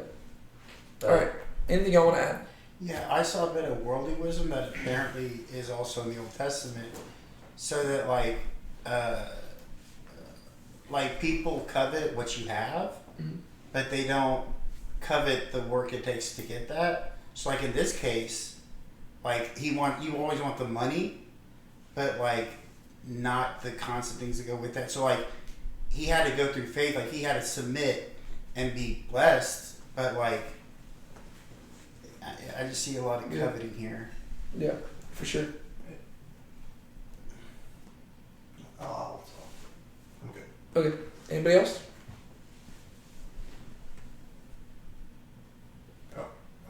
Ben, can you elaborate a little bit on what you mean by convictions? Because I can take that multiple ways. Well, because convictions and like what convicts you as an individual may not convict somebody else. Like let's say you're convicted with it's kind of hard to like explain, but what the Holy Spirit convicts you about may be different than what somebody else is convicted. Okay, that's where I was going. I just want to make sure I interpreted that right. The main thing I think, somebody may not be convicted about like going to the movie theater or like some Christians. I mean, in my own family, some of my family thinks it's wrong to go to the movie theater, and I don't think that. Yeah. Well, it kind of goes back to Paul talks a lot about this. Like when it comes to, you have to submit to your conscience in a lot of things, and but there is a lot of freedom that we have in Christ, right? So like Paul talked about the example of like meat sacrificed to idols, in his time period, because there'd be a lot of people who if they became Christians and they had just left paganism, right? To them, if there was meat that was sacrificed to an idol, they would not touch it. Because to them, they're like, no, that was sacrificed to another god. Like, we're not eating that. And they thought it was sinful to do that. Paul says it's not inherently sinful, right? I mean, it's still meat. Meat is meat. You can eat it. But he says, if your brother is struggling with that, then just stay away from it, right? Because you want to honor your brother's conscience there. But there's nothing inherently sinful about that. So I think what Ben's talking about here, and it is a good principle. I'm not necessarily picking up on it from this, but it's still a very good principle. I don't know how we got that. Yeah, but it's still a good thing to talk about, is that there are different convictions that people have, and we just want to be mindful of that in regards to how we express our religious freedom, right? So, example, going to the movies, that's a great example. Just different things. Or one example is alcohol, right? Different Christians have different stances on alcohol in regards to, some people are strong, you should never drink alcohol. But the issue with that is that, and they'll enforce that, right? They'll say it is sinful to drink alcohol. But that's an example of forcing a conviction on another person, because you can't actually defend that biblically, right? Biblically, the Bible says don't get drunk, but it also says that alcohol can be a gift from God, right? So you can't biblically say alcohol is inherently sinful, right? But there are some people who will do that. On the other hand, you'll have people who go to the opposite extreme and say, oh, anything's good. Well, you can't defend that either. And that's not a conviction. That is just outright embracing sin, right? For me, I don't drink alcohol, but my reasons aren't even necessarily like religious in nature. I just don't have a desire for it. But there's nothing wrong with having that conviction. You just don't want to force that conviction on another person. Okay. I think how this ties into this a little bit, though, is that it is not our job to enforce our religious beliefs on somebody either, right? Even going beyond conviction, right? As a Christian, it is not my job to go out into the world and force people to become a Christian, right? No, it is their choice, right? It is my job to shine the light of Christ. It is my job to preach the gospel. It is my job to be a good example of Christian love. But when it comes down to it, they have to make that choice. And that kind of ties in to the Naaman thing here. Elisha's not forcing him to serve Yahweh, but he is he's putting him in a situation where it's like, okay, you're going to have to make a choice, if that makes sense.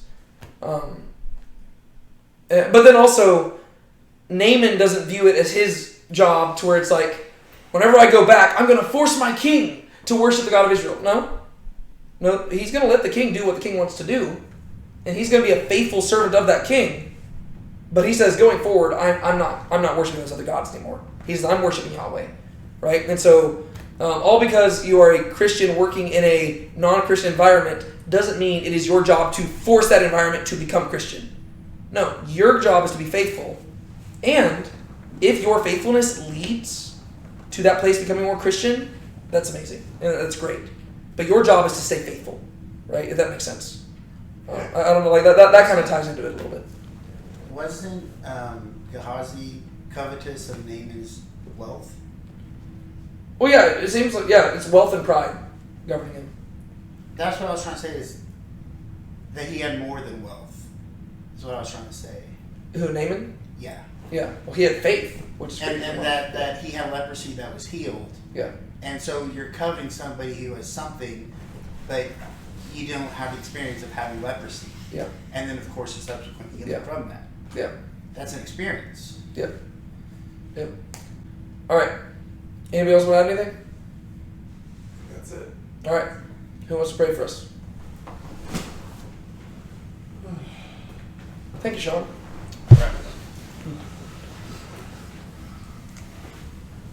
Father God, I pray that, well, first I just want to thank you for allowing us to gather together and talk about your word. And I just pray that as we leave this place, that your words would not stay here, but they would stay with us, that your presence would stay with us as we are going out into the world, like walking tabernacles. And Father, I pray that these words would shape us and change us, and that we would allow it to shape those around us as well. Just let us be grateful for all that you have done and are doing or will do, and allow us to be part of the solution the world needs, to be lights in the darkness, wherever we may be. And Father, it's in your name that we pray. Amen. Also, real quick, 10-second comment. Another thing I forgot to mention, and we don't need to elaborate on it because of time, but another story in the New Testament that comes to mind that makes me think of something very similar to this Gehazi situation is the story of Ananias and Sapphira in Acts chapter 5. Oh. I kind of wanted to bring that up. I totally forgot to, but also, once again, it's 9:40, so we don't need to. But if you want a good New Testament cross-reference and you want to compare and contrast these stories, go check it out, because what Gehazi goes through here might seem severe, but it's actually less severe than what we see in the New Testament with Ananias and Sapphira. And they actually lied about something what you would argue is like the sin they commit is arguably less severe than what Gehazi does, but the punishment they receive is greater. And so I just want to highlight that because people always act like the Old Testament God is a really mean person and the New Testament God is a God of, just like sunshine and dandelions. It's the same God through and through, and his judgment is good. All right, that's it.